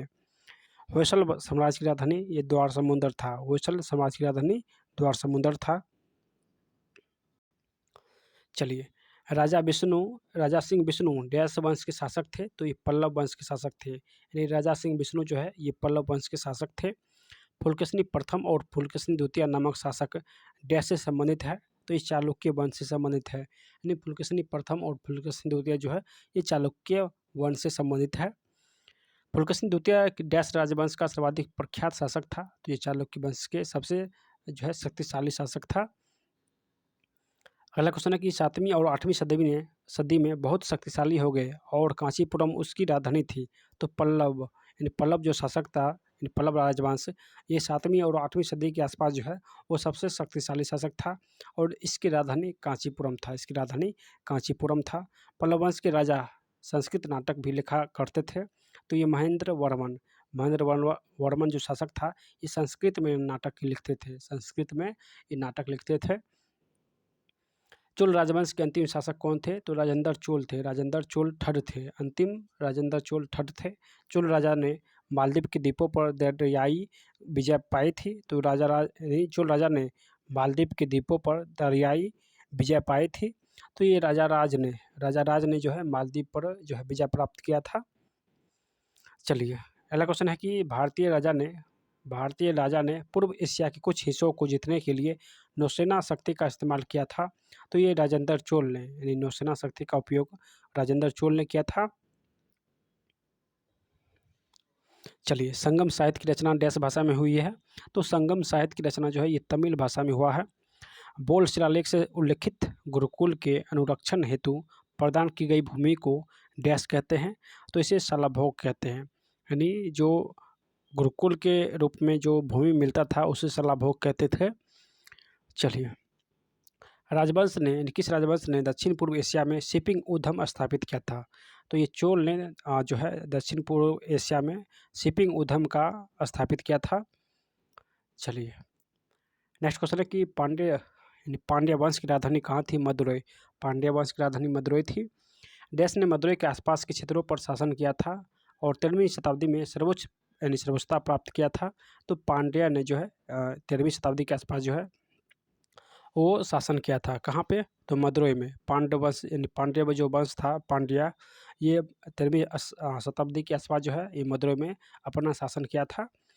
पूर्व चोल राजाओं में से डैश सबसे महान माना जाता है? तो ये करिकाल, यानी चोल राजाओं में सबसे जो महान था वो करिकाल था। अगला क्वेश्चन है कि चालुक्य राजा ने कन्नौज के राजा हर्ष को पराजित किया था? तो ये पुलकेशिनी द्वितीय, ये चालुक्य राजा था जिसने कन्नौज के राजा हर्ष को पराजित किया था। कन्नौज के राजा हर्ष को पराजित किया था। प्रारंभिक चेरवंशीय राजाओं ने डैश राज्यों पर शासन किया था? तो तमिलनाडु और केरल, यानी चेर जो वंश था ये तमिलनाडु और केरल पर शासन किया था। तमिलनाडु और केरल पर। हर्षवर्धन जो है ये पुष्यभूति वंश से संबंधित है। हर्षवर्धन जो है ये पुष्यभूति वंश से संबंधित है। चलिए, रवि कीर्ति का ऐहोल शिलालेख पुलकेशिनी द्वितीय की डैश विजय के बारे में विस्तार से वर्णन करता है? तो रवि कीर्ति का ऐहोल अभिलेख जो है ये हर्ष राजा के बारे में विस्तार से वर्णन करता है। पुलकेशिनी द्वितीय की विजय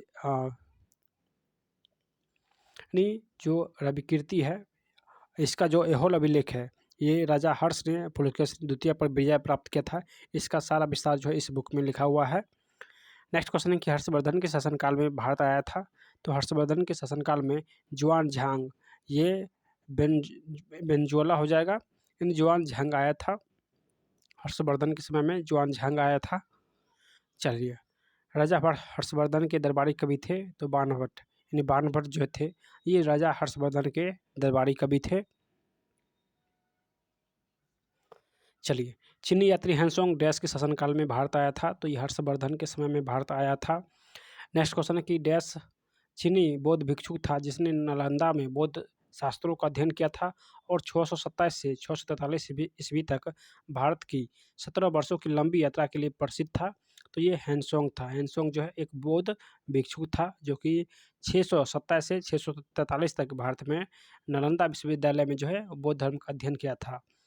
नेक्स्ट क्वेश्चन है कि हर्षवर्धन की मृत्यु के बाद प्रतिहार, पाल, राष्ट्रकूट वंशों के राजाओं ने डैश पर आधिपत्य प्राप्त करने के लिए दूसरे राज्यों के साथ युद्ध किया था? तो ये कन्नौज हो जाएगा। ऑप्शन यहाँ पे नहीं है, यानी कन्नौज हो जाएगा। यानी हर्षवर्धन की मृत्यु के बाद जो है प्रतिहार, पाल, राष्ट्रकूट वंश के राजाओं ने सब मिलकर जो है ये कन्नौज के आधिपत्य पर जो है युद्ध किया था। नेक्स्ट क्वेश्चन है कि डैश चीनी यात्री नालंदा आया और छात्र और शिक्षक दोनों के रूप में रहा? तो हैंसोंग जो था ये नालंदा आया था और यहाँ पे कुछ समय तो पढ़ाई किया था, उसके बाद कुछ समय यहाँ पे जो है बच्चों को पढ़ाया भी था। चलिए, वानभट्ट डैश के दरबारी कवि थे? तो ये राजा हर्षवर्धन के दरबारी कवि थे। हर्ष की मृत्यु के बाद 7वीं शताब्दी के आसपास देश प्रभुत्व में आया और उनके काल को भारत के अंधेरे युग के रूप में माना जाता है। तो हर्ष की मृत्यु के बाद जो है ये राजपूत आया था और यहाँ से जो है भारत का जो है युग था वो यानी अंधकार में होने लगा, यानी अपना हिसाब से जो है सभी शासन करने लगे। ठीक है, नेक्स्ट क्वेश्चन है, चीनी यात्री इतिसोंग ने डैश में 3 वर्ष रहकर संस्कृत सीखा था। तो ये ताम्रलिपित में, यानी इतिसोंग जो था ये ताम्रलिपित में 3 वर्ष रहकर जो है ये संस्कृत सीखा था। चलिए, इसके बाद जो है इसका ऑब्जेक्टिव भी है, हर्षवर्धन किस वंश से संबंधित है। तो हर्षवर्धन जो है ये पुष्य यानी पुष्यभूति वंश से संबंधित है, पुष्यभूति हो जाएगा।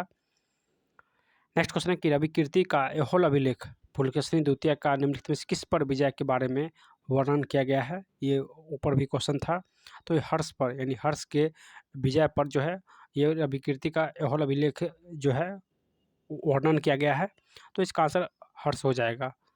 नेक्स्ट क्वेश्चन है कि हर्षवर्धन के शासनकाल में भारत निम्नलिखित में से कौन आया था। तो हर्षवर्धन के शासनकाल में जो है ये जुआनझांग वेनेजुएला से आया था, ऑप्शन डी जुआनझांग हो जाएगा। चलिए, राजा हर्षवर्धन के दरबारी कवि कौन था। तो हर्षवर्धन के दरबारी कवि वानभट्ट थे, तो इसका आंसर वानभट्ट हो जाएगा।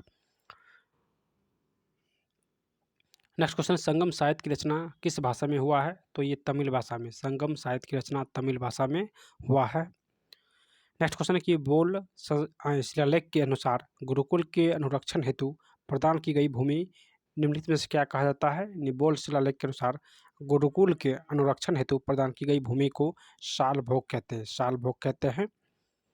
चलिए, अगला क्वेश्चन है कि निम्नलिखित विकल्प में से कौन सा विकल्प जो है वो गलत है, यानी गलत विकल्प को चयन कीजिए। यहाँ पे चंद्रगुप्त मौर्य, उसके बाद बिंबिसार जो है ये गुप्त वंश से संबंधित नहीं है, तो ये गलत हो जाएगा। राजा राज चोल और कनिष्क ये सभी जो है वो चोल वंश के बाद जो है यहाँ पे गुप्त वंश से संबंधित नहीं है। एक मिनट, यानी चंद्रगुप्त जो है ये मौर्य वंश से संबंधित है, तो ये बिल्कुल सही है। राजा राज जो था ये चोल वंश से संबंधित था, तो ये बिल्कुल सही है। कनिष्क जो है ये कुषाण वंश से संबंधित है, तो ये भी बिल्कुल सही है। और बिंबिसार जो था ये गुप्त वंश से संबंधित है, दोस्तों ये गलत हो जाएगा। बिंबिसार जो है ये मगध वंश से संबंधित था, तो ऑप्शन बी जो है ये गलत हो जाएगा। चलिए, अगला क्वेश्चन है कि गुप्त काल के दौरान चीन के किस यात्री ने भारत पर भ्रमण किया था। तो दोस्तों ये फहियान ने, यानी गुप्त काल के दौरान चीन के किस यात्री ने भारत पर भ्रमण किया था। तो ये फहियान ने भ्रमण किया था, ऑप्शन इसका बी हो जाएगा। चलिए, इसके बाद यहाँ पे है क्विक एग्जाम रिमाइंडर, इसको हम लोग स्किप करते हैं, आप लोग पीडीएफ लेकर भी पढ़ सकते हैं। पीडीएफ के लिए आप लोग टेलीग्राम से ज्वाइन करके ले सकते हैं, ठीक है। चलिए, यहाँ पे हम लोग पढ़ेंगे प्राचीन भारतीय वास्तुकला। देखिए, हिंदू और जैन मंदिरों के अंतरम पुण्य स्थल है जहाँ मंदिर के मुख्य देवता की मूर्ति विराजमान रहती है, तो ये गर्भगिरी हो जाएगा। यानी मंदिरों में जो देवता के मूर्ति विराजमान रहते हैं उसे गर्भगिरी कहते हैं। यह हिंदू और जैन धर्म दोनों में होता है। चलिए, देश में लोकप्रिय मंदिर स्थापत्य कला शैली नागर शैली कहलाता है। तो उत्तर भारत का जो मंदिर शैली है ये नागर शैली कहलाता है, यानी उत्तर भारत का नागर जो मंदिर है वो नागर शैली में, और दक्षिण भारत का जो मंदिर है वो द्रविड़ शैली में है। कुषाण शासकों की विशाल प्रतिमाएं माट में एक मंदिर में स्थापित पाई गई है, वह राज्य है। तो ये उत्तर प्रदेश, यानी कुषाण काल के प्रसिद्ध जो प्रतिमाएं माट है ये कहाँ है, तो उत्तर प्रदेश में अवस्थित है। नेक्स्ट क्वेश्चन है कि भगवान शिव को समर्पित खंडरिया महादेव मंदिर का निर्माण डैश के शासक वंगदेव द्वारा लगभग 999 ईसा पूर्व में करवाया गया था। तो दोस्तों ये इस भी हो जाएगा, ये चंदेल राजवंश हो जाएगा। चंदेल वंश जो है ये खंडरिया महादेव मंदिर का निर्माण कराया था। कौन वंश, तो चंदेल राजवंश हो जाएगा। भारत में स्थित एक बौद्ध मंदिर कौन है, तो महाबोधि मंदिर है। महाबोधि मंदिर जो है एक बौद्ध मंदिर है। नेक्स्ट क्वेश्चन है कि कोणार्क सूर्य मंदिर की स्थापना का श्रेय किसे जाता है। तो ये नरसिंह देव वर्मन प्रथम, इसको याद कैसे करेंगे, तो सूर्य एक है तो इसीलिए नरसिंह प्रथम एक है, तो ये प्रथम से सूर्य हो जाएगा और नरसिंह वर्मन हो जाएगा, यानी नरसिंह देव वर्मन प्रथम हो जाएगा, ठीक है। चलिए, अगला क्वेश्चन है कि यूरोपीय नाविकों द्वारा ब्लैक पेगोडा कहाँ कहा जाता है। तो ये कोणार्क मंदिर को कोणार्क मंदिर को ये ब्लैक पैगोडा कहा जाता है। और ये किसने कहा था? तो यूरोपियन नाविक ने कहा था। यूरोपियन नाविक ने ब्लैक पैगोडा कहा था कोणार्क के मंदिर को। और ये कोणार्क मंदिर कहाँ है? तो ये उड़ीसा में स्थित है। कोणार्क मंदिर उड़ीसा में अवस्थित है। चलिए, कोणार्क सूर्य मंदिर जो है ये उड़ीसा में अवस्थित है। बौद्ध गुफाओं के लिए प्रसिद्ध काले ये स्थित है। तो काले मंदिर जो है काले ये महाराष्ट्र में अवस्थित है। महाराष्ट्र में अवस्थित है। चलिए, नेक्स्ट क्वेश्चन है कि खजुराहो का भव्य मंदिर किस शासक के द्वारा बनाया गया था? तो ये चंदेल शासक के द्वारा बनाया गया था खजुराहो का भव्य मंदिर। खजुराहो के स्मारक पाए गए हैं तो मध्य प्रदेश में। ये कहाँ है? तो मध्य प्रदेश में। नेक्स्ट क्वेश्चन है कि खजुराहो मंदिर वास्तुकला के डैश शैली है? तो ये नागर शैली, यानी मध्य प्रदेश जो है उत्तर भारत में आता है तो ये नागर शैली हो जाएगा। चलिए, अगला क्वेश्चन है कि भारत के राज्य में काले नामक संरक्षित बौद्ध गुफाएं स्थित है।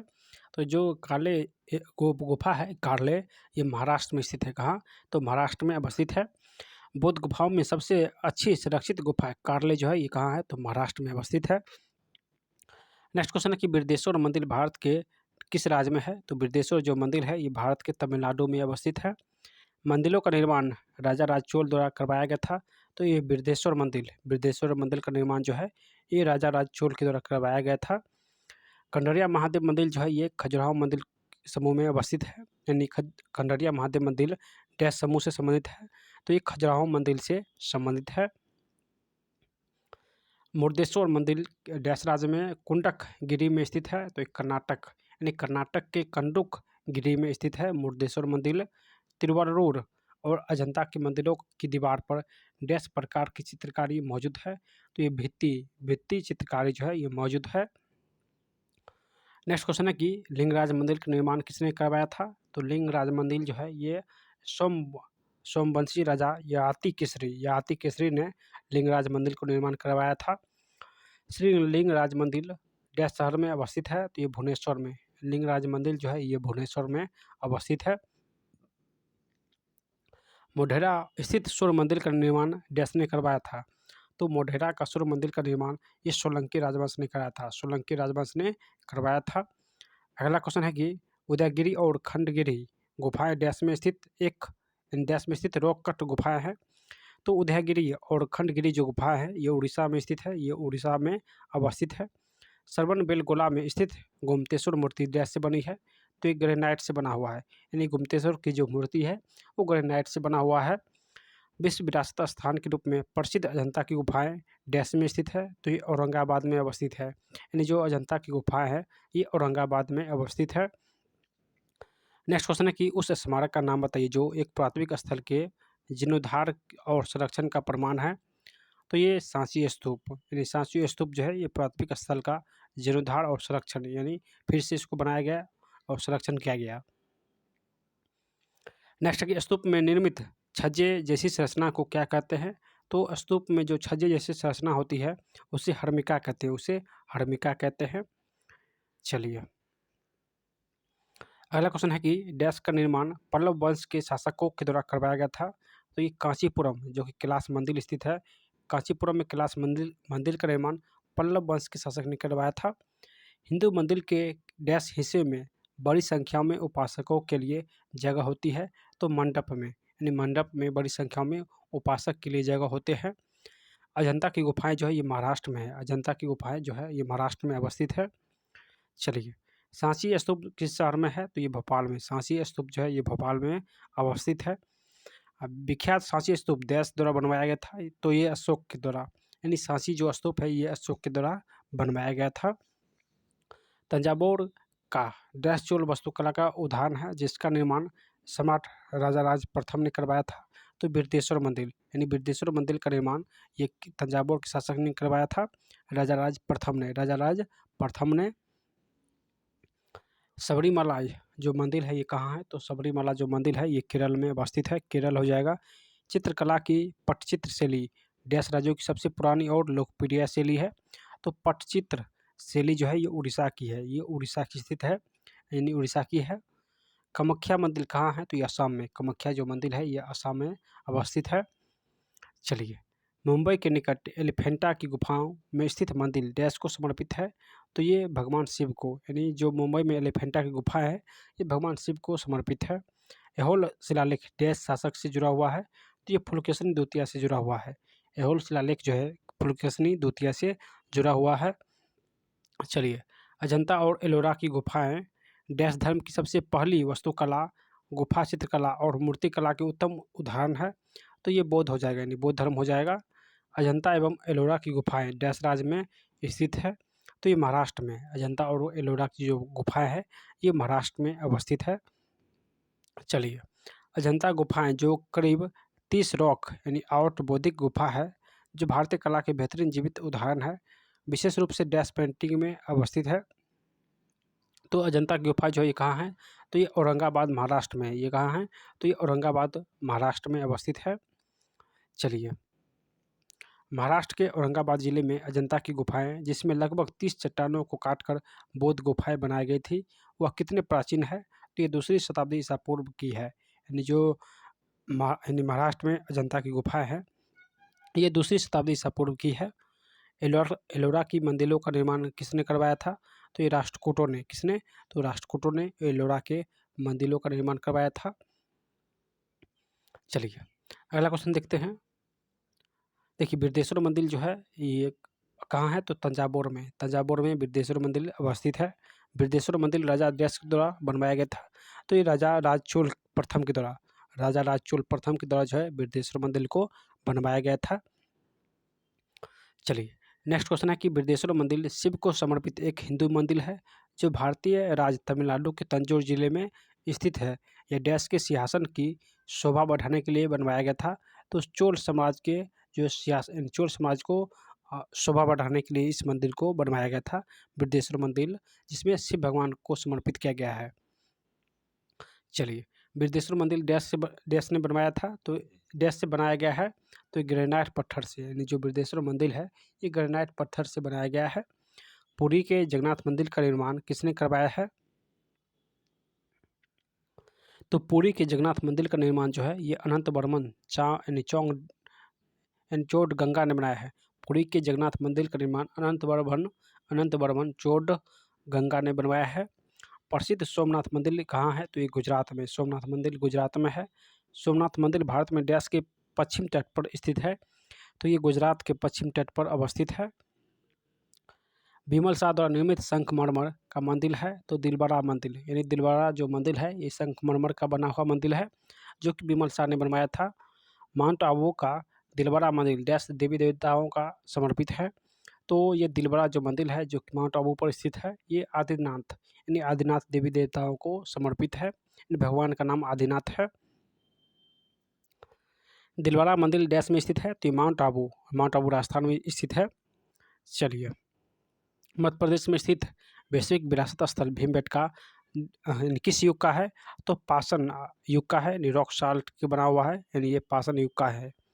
भीमबेटका की गुफाएं कितने वर्ष पुरानी है, तो ये 30,000 वर्ष पुरानी है। 30,000 वर्ष पुरानी है। चलिए, भीमबेटका गुफाएं जो है ये स्थित है तो मध्य प्रदेश में, ये मध्य प्रदेश में अवस्थित है भीमबेटका की गुफा। हमनकोंडा शहर में स्थित एक ऐतिहासिक हिंदू मंदिर हजरा स्तंभ मंदिर, जिसे 1000 पिलर टेम्पल कहते हैं, यानी 1000 स्तंभ मंदिर को 1000 पिलर टेम्पल कहते हैं, का निर्माण जो है किसने करवाया था, तो रुद्रदेव ने। यानी हिंदू मंदिर हजरा जो स्तंभ मंदिर है इसका निर्माण रुद्रदेव ने किया, यानी करवाया था, यानी रुद्रदेव शासक ने करवाया था। चलिए, दिल्ली के शासक स्तंभ ने वैज्ञानिक को अचंभित कर रखा है, क्योंकि यह मौसम की सभी अति निश्चितता को झेलता है, और उसमें ना तो जंग लगता है और ना ही सुरक्षित होता है, और डैश धातु से बना हुआ है। तो दिल्ली का जो अशोक स्तंभ है ये लौह धातु का बना हुआ है, ये लौह धातु का बना हुआ है। इसमें जंग और संक्षारण भी नहीं होता है, यानी जंग भी नहीं लगता है और ना ही ये संक्षारित होती है। मीनाक्षी मंदिर कहाँ है, तो तमिलनाडु में। मीनाक्षी मंदिर तमिलनाडु में अवस्थित है। चलिए, अगला क्वेश्चन है कि महाबोधि मंदिर या महायान जागृति मंदिर एक बौद्ध मंदिर है जो कि डैश में स्थित है, तो दोस्तों ये बिहार में अवस्थित है, यानी महाबोधि जो मंदिर है ये बिहार में स्थित है। महाबोधि मंदिर संकुल भगवान बुद्ध से संबंधित 4 पवित्र स्थलों में से एक स्थित है। तो ये भी कहाँ है? तो ये बिहार में अवस्थित है। चलिए, डैश राजा ने गंगकोट चोलपुरम मंदिर का निर्माण करवाया था? तो राजा यानी राजेंद्र चोल प्रथम ने जो है ये चोल मंदिर जो गंगकोट चोल मंदिर का निर्माण किया था राजेंद्र प्रथम ने। डैश की खुदाई राजा खारवेल के द्वारा जो है करवाया गया था? तो ये खंडगिरी की जो गुफा है ये एक राजा खारवेल के द्वारा खुदवाया गया था। डैश सम्राट के दौरान चित्रा केशवा मंदिर का निर्माण किया गया था? तो होयसल सम्राट के दौरान जो है ये चित्रा केशवा मंदिर का निर्माण करवाया गया था। नेक्स्ट क्वेश्चन है कि तमिलनाडु स्थित महाबलीपुरम में इमारतों का समूह निर्मित किया गया है? तो पल्लवों के द्वारा। यानी तमिलनाडु में जो महाबलीपुरम है उसमें जो इमारत बनाया गया था महाबलीपुरम का मंदिर, ये पल्लवों के द्वारा बनाया गया था। यानी पल्लवों के द्वारा जो है बनाया गया था। अगला क्वेश्चन है कि शोर मंदिर जो है ये कहाँ है? तो तमिलनाडु में महाबलीपुरम को ही शोर मंदिर कहते हैं। कांचीपुरम में कैलाशनाथम मंदिर का निर्माण किस शासक यानी शासन काल में हुआ था? किसके शासन काल में? तो कैलाश मंदिर जो कि कांची में स्थित है ये पल्लव शासक ने बनाया था। और एक कैलाश मंदिर कहाँ है? तो एक महाराष्ट्र में है और उसको कृष्ण प्रथम ने बनाया था। यानी महाराष्ट्र वाला कृष्ण प्रथम बनाया था और जो कांचीपुरम में है इसको पल्लव शासक ने बनाया था।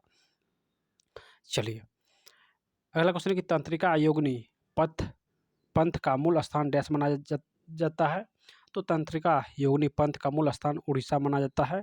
तो इसका आंसर उड़ीसा हो जाएगा। गंधार कला एक बौद्ध दृश्य कला शताब्दी ईसा पूर्व में व्यापक तौर पर डैश शैली जिसका विकास प्रथम शताब्दी ईसा पूर्व में यानी चौथी समाज में समृद्ध हुआ। तो ये कुषाण काल यानी गंधार कला का जो विकास हुआ था ये कुषाण काल में हुआ था। चलिए, श्रवणबेलगोला जो है ये स्थित है तो कर्नाटक में। श्रवणबेलगोला जो है ये कर्नाटक में अवस्थित है। अगला क्वेश्चन है कि डैश हिंदू और जैन मंदिरों का अंतरम पुण्य स्थल है जहाँ मंदिरों के मुख्य देवता को मूर्ति विराजमान रहती है? तो ये बताए थे ये गर्भगिरी हो जाएगा। गर्भगिरी में हिंदू और जैन धर्म का जो है मूर्ति को विराजमान किया जाता है। चलिए, डैश में लोकप्रिय मंदिर स्थापत्य कला शैली नागर कहलाती है? तो उत्तर भारत की जो मंदिर है ये नागर शैली की मंदिर है तो उत्तर भारत हो जाएगा। चलिए, अगला क्वेश्चन है कि डैश कुषाण शासकों की विशाल प्रतिमाएं माट में एक मंदिरों में स्थापित पाई गई है, वह राज्य कहाँ है? तो वह राज्य है दोस्तों ये उत्तर प्रदेश। यानी कुषाण काल की विशाल प्रतिमा माट जो है ये उत्तर प्रदेश में पाई गई है। चलिए, उस स्मारक का नाम बताइए जो एक पुरातत्विक स्थल के सफल जीर्णोद्धार और संरक्षण का प्रमाण है? तो दोस्तों ये सांची का स्तूप हो जाएगा। सांची का स्तूप है। चलिए, नेक्स्ट क्वेश्चन है कि स्तूप में निर्मित छज्जे जैसी संरचना को क्या कहते हैं? तो इसे हर्मिका कहते हैं। छज्जे जैसी संरचना को हर्मिका कहते हैं। अगला क्वेश्चन है कि डैश का निर्माण पल्लव वंश के शासकों के द्वारा करवाया गया था? तो दोस्तों ये किसका निर्माण? तो कांचीपुरम में जो कैलाश मंदिर है कांचीपुरम में कैलाश मंदिर का निर्माण पल्लव वंश के शासकों ने किया था। चलिए, अगला क्वेश्चन है कि एलिफेंटा की गुफाएं कहाँ अवस्थित है? तो ये मुंबई में। एलिफेंटा की गुफाएं मुंबई में अवस्थित है। नेक्स्ट क्वेश्चन है कि ऐहोल शिलालेख किन शासकों से जुड़ा हुआ है? तो ऐहोल जो शिलालेख है पुलकेशिनी द्वितीय से जुड़ा हुआ है तो इसका आंसर पुलकेशिनी द्वितीय हो जाएगा। चलिए, अगला क्वेश्चन है कि वह ऐतिहासिक जगह चुने जो ग्वालियर मध्य प्रदेश में नहीं है। यानी वह ऐतिहासिक जगह जो ग्वालियर मध्य प्रदेश में नहीं है तो ये गोलकुंडा का किला जो है ये ग्वालियर मध्य प्रदेश में नहीं है। यानी गोलकुंडा का किला जो है ये मध्य प्रदेश में नहीं है। बाकी जयविलास महल, लक्ष्मी बाई की समाधि स्थल, तेली की मंदिर ये सभी जो है ये मध्य प्रदेश के ग्वालियर में अवस्थित है। अगला क्वेश्चन है कि 12वीं शताब्दी में काकतीय राजाओं के द्वारा बनवाया गया यानी 12वीं शताब्दी में काकतीय राजाओं के द्वारा बनवाया गया था जिसे 14वीं शताब्दी में कुतुब शाही राजवंश द्वारा पुनः निर्मित किया गया था। तो ये गोलकुंडा की किला है। ये गोलकुंडा की जो किला है ये कौन बनाया था? तो काकतीय शासक ने बनाया था। लेकिन नाम किसका हो रहा है? तो ये 14वीं शासक जो कुतुब शाह था इसका नाम हो रहा है। तो ये जो है इतिहास में थोड़ा ऊपर नीचे हो गया है यानी इसको ऊपर नीचे करवाया गया है। तो गोलकुंडा का किला किसने शुरू में बनाया था? तो ये काकतीय शासक ने बनाया था। लेकिन जो है हम लोग पढ़ते हैं कुतुब शाह। तो यहाँ पे कुतुब शाह हो जाएगा इसका आंसर। यानी गोलकुंडा किला जो है कुतुब शाह ने 14वीं शताब्दी में इसको पुनः निर्मित किया था। चलिए इसके बाद है क्विक एग्जाम रिमाइंडर, इसको हम लोग स्किप करते हैं। इसके बाद है प्राचीन साहित्य और साहित्यकार, ठीक है।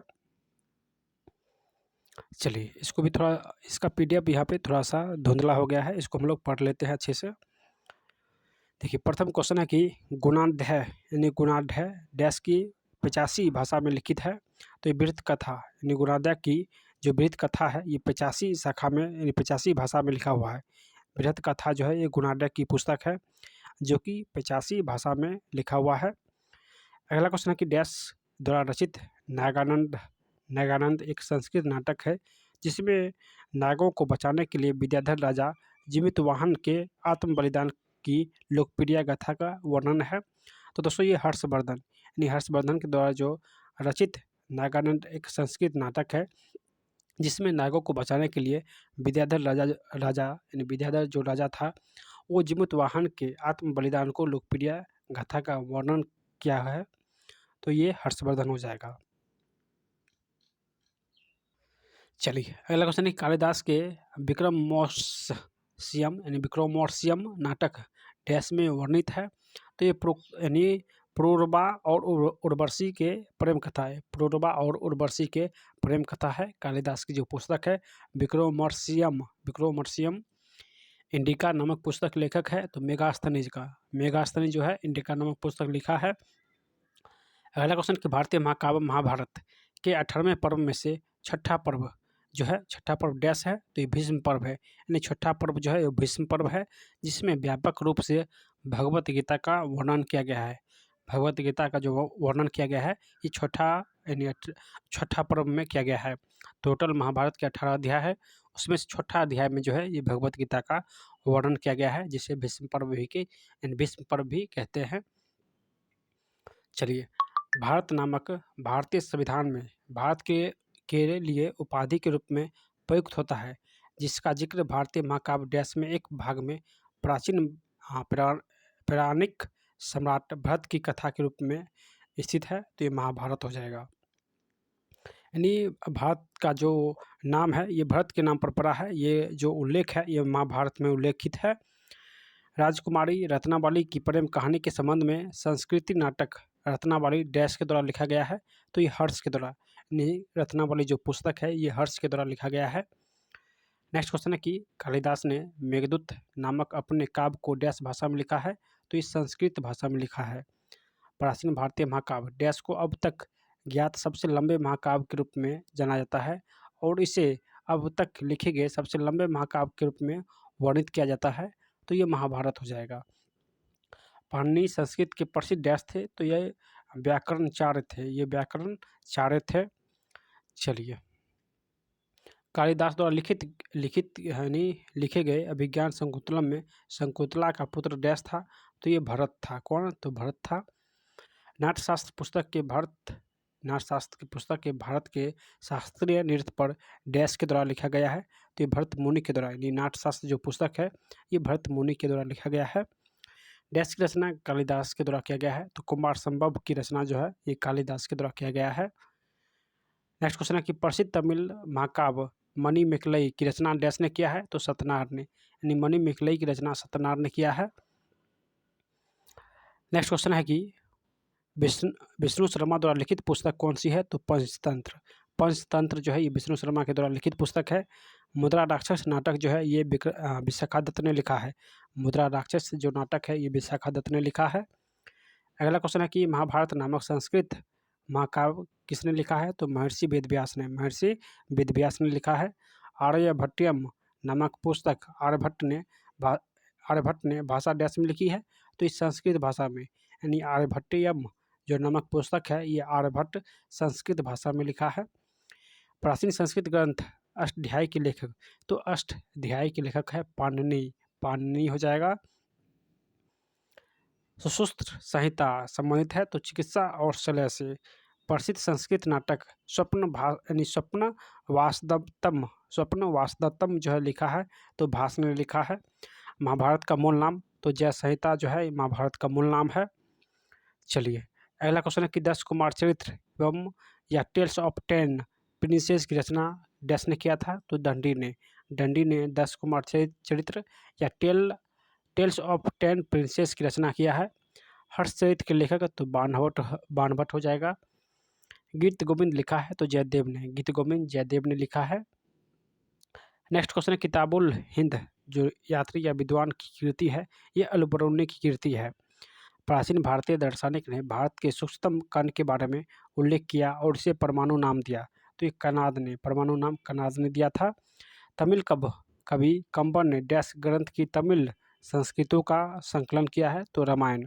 यानी तमिल कवि कंबन जो है ये रामायण को तमिल में अनुवाद किया है, तो किसने, तो कंबन ने रामायण को तमिल में अनुवाद किया है। मृच्छकटिकम नामक सांस्कृतिक कृति किसने लिखा है, तो क्षुद्रक ने। तो क्षुद्रक हो जाएगा। संगम काल के महाकाव्य शिल्पदिकारम और मणिमेकलई किस भाषा में लिखा गया है, तो ये तमिल भाषा में लिखा गया है। चलिए, पांचवा वेद कहते हैं, तो पांचवा वेद जो है ये महाभारत को कहते हैं। रघुवंशम संकलित किया गया है, तो कालिदास को, यानी कालिदास ने रघुवंशम पुस्तक लिखा है। पंचतंत्र जो है ये विष्णु शर्मा ने लिखा है। पंच सिद्धांतिक का बृहत का संहिता और शाक सिद्धांत के लेखक वराहमिहिर है। पंच सिद्धांत, बृहत संहिता और शाक सिद्धांत के लेखक वराहमिहिर है। तिरुक्कुरल नामक प्रसिद्ध ग्रंथ के संकलन किसने किया है, तो ये तिरुवल्लुवर ने किया है। तिरुक्कुलर नामक ग्रंथ की रचना। चरक संहिता जो है चिकित्सा की डैश शाखा से संबंधित है, तो ये आयुर्वेद से संबंधित है। चलिए, सुश्रुत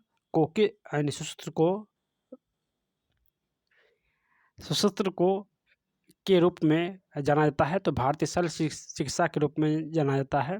थोड़ा सा भाषा इसका उल्टा पुल्टा लिखा हुआ है।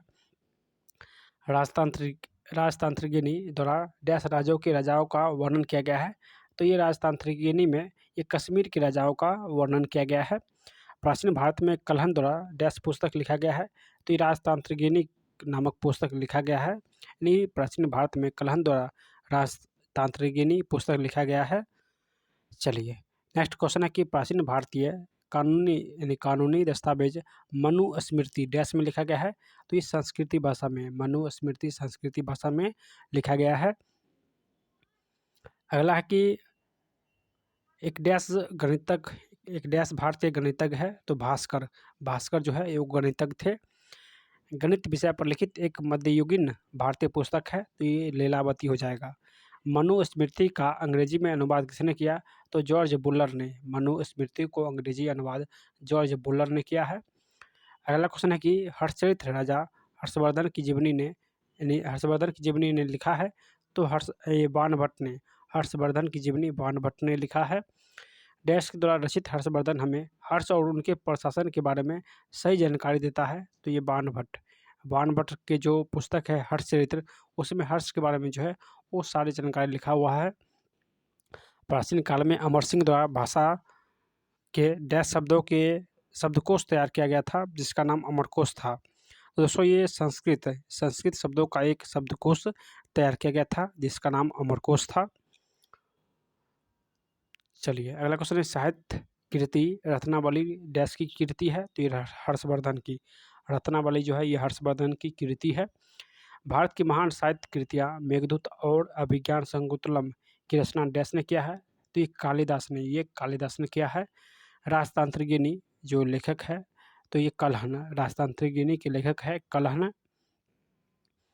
चलिए, ऑब्जेक्टिव क्वेश्चन है कि राजकुमारी रत्नावली की प्रेम कहानी के संबंध में संस्कृत नाटक रत्नावली डैश के द्वारा लिखित माना जाता है, तो ये हर्ष के द्वारा लिखित माना जाता है। नेक्स्ट क्वेश्चन है कि प्राचीन भारतीय महाकाव्य डैश को अब तक ज्ञात सबसे लंबे महाकाव्य के रूप में जाना जाता है, और इसे अब तक लिखे गए सबसे लंबे महाकाव्य के रूप में वर्णित किया जाता है, तो ये महाभारत हो जाएगा। नेक्स्ट क्वेश्चन है कि पाणिनि संस्कृत के प्रसिद्ध डैश थे, तो जो पाणिनि थे वो संस्कृत के व्याकरणाचार्य थे। ऑप्शन इसका डी हो जाएगा।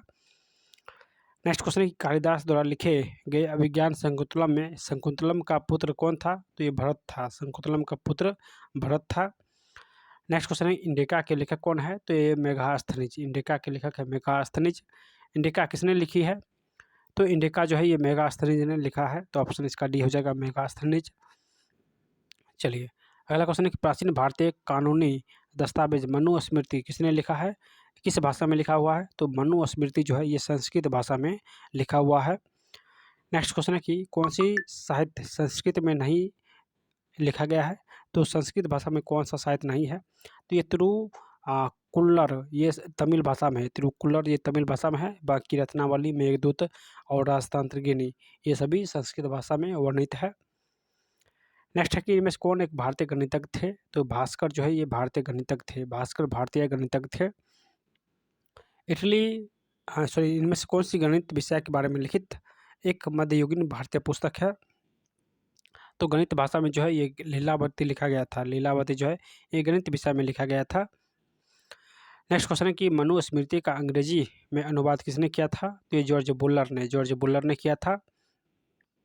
हर्षचरित राजा हर्षवर्धन की जीवनी किसने लिखा है? तो ये बाणभट्ट ने लिखा है। तो बाणभट्ट हो जाएगा। नेक्स्ट क्वेश्चन है कि डैश द्वारा रचित हर्षचरित्र हमें हर्ष और उनके प्रशासन के बारे में सही जानकारी देता है। तो ये बाणभट्ट हो जाएगा।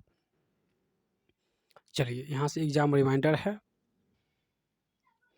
चलिए दोस्तों इसके बाद जो है खिलजी वंश यानी मध्यकालीन भारत जो है यहाँ से स्टार्ट हो चुका है। तो हम लोग नेक्स्ट जो वीडियो आएगा उसमें मध्यकालीन भारत और आधुनिक भारत यानी आधुनिक भारत ये दोनों जो है नेक्स्ट वीडियो में आएगा। दोनों का कंपाइलर रहेगा। तो अगर आप लोग को ये वीडियो पसंद आ रहा है और आप लोग चाहते हैं कि जल्द ही नेक्स्ट वीडियो अपलोड हो तो आप लोग इसको अधिक से अधिक शेयर कीजिएगा, सपोर्ट कीजिएगा और जितने भी साथी नए हैं सभी लोग चैनल को सब्सक्राइब कीजिएगा। अगर इसका पीडीएफ आपको चाहिए या अन्य बुक का पीडीएफ चाहिए तो आप हमारे टेलीग्राम ज्वाइन कर सकते हैं और पीडीएफ वहाँ से प्राप्त कर सकते हैं। टेलीग्राम लिंक आपको नीचे मिल जाएगा। तो सभी लोग टेलीग्राम जो है ज्वाइन कर लीजिए। वहाँ पे जो है सारे न्यूज़ आते रहता है। तो आप लोग टेलीग्राम ज्वाइन करके ज़रूर रखिएगा। और इसका नेक्स्ट वीडियो जो है कल ही आपको मिलेगा। तो सब्सक्राइब करके जो है आप लोग जल्दी से जुड़ जाइए।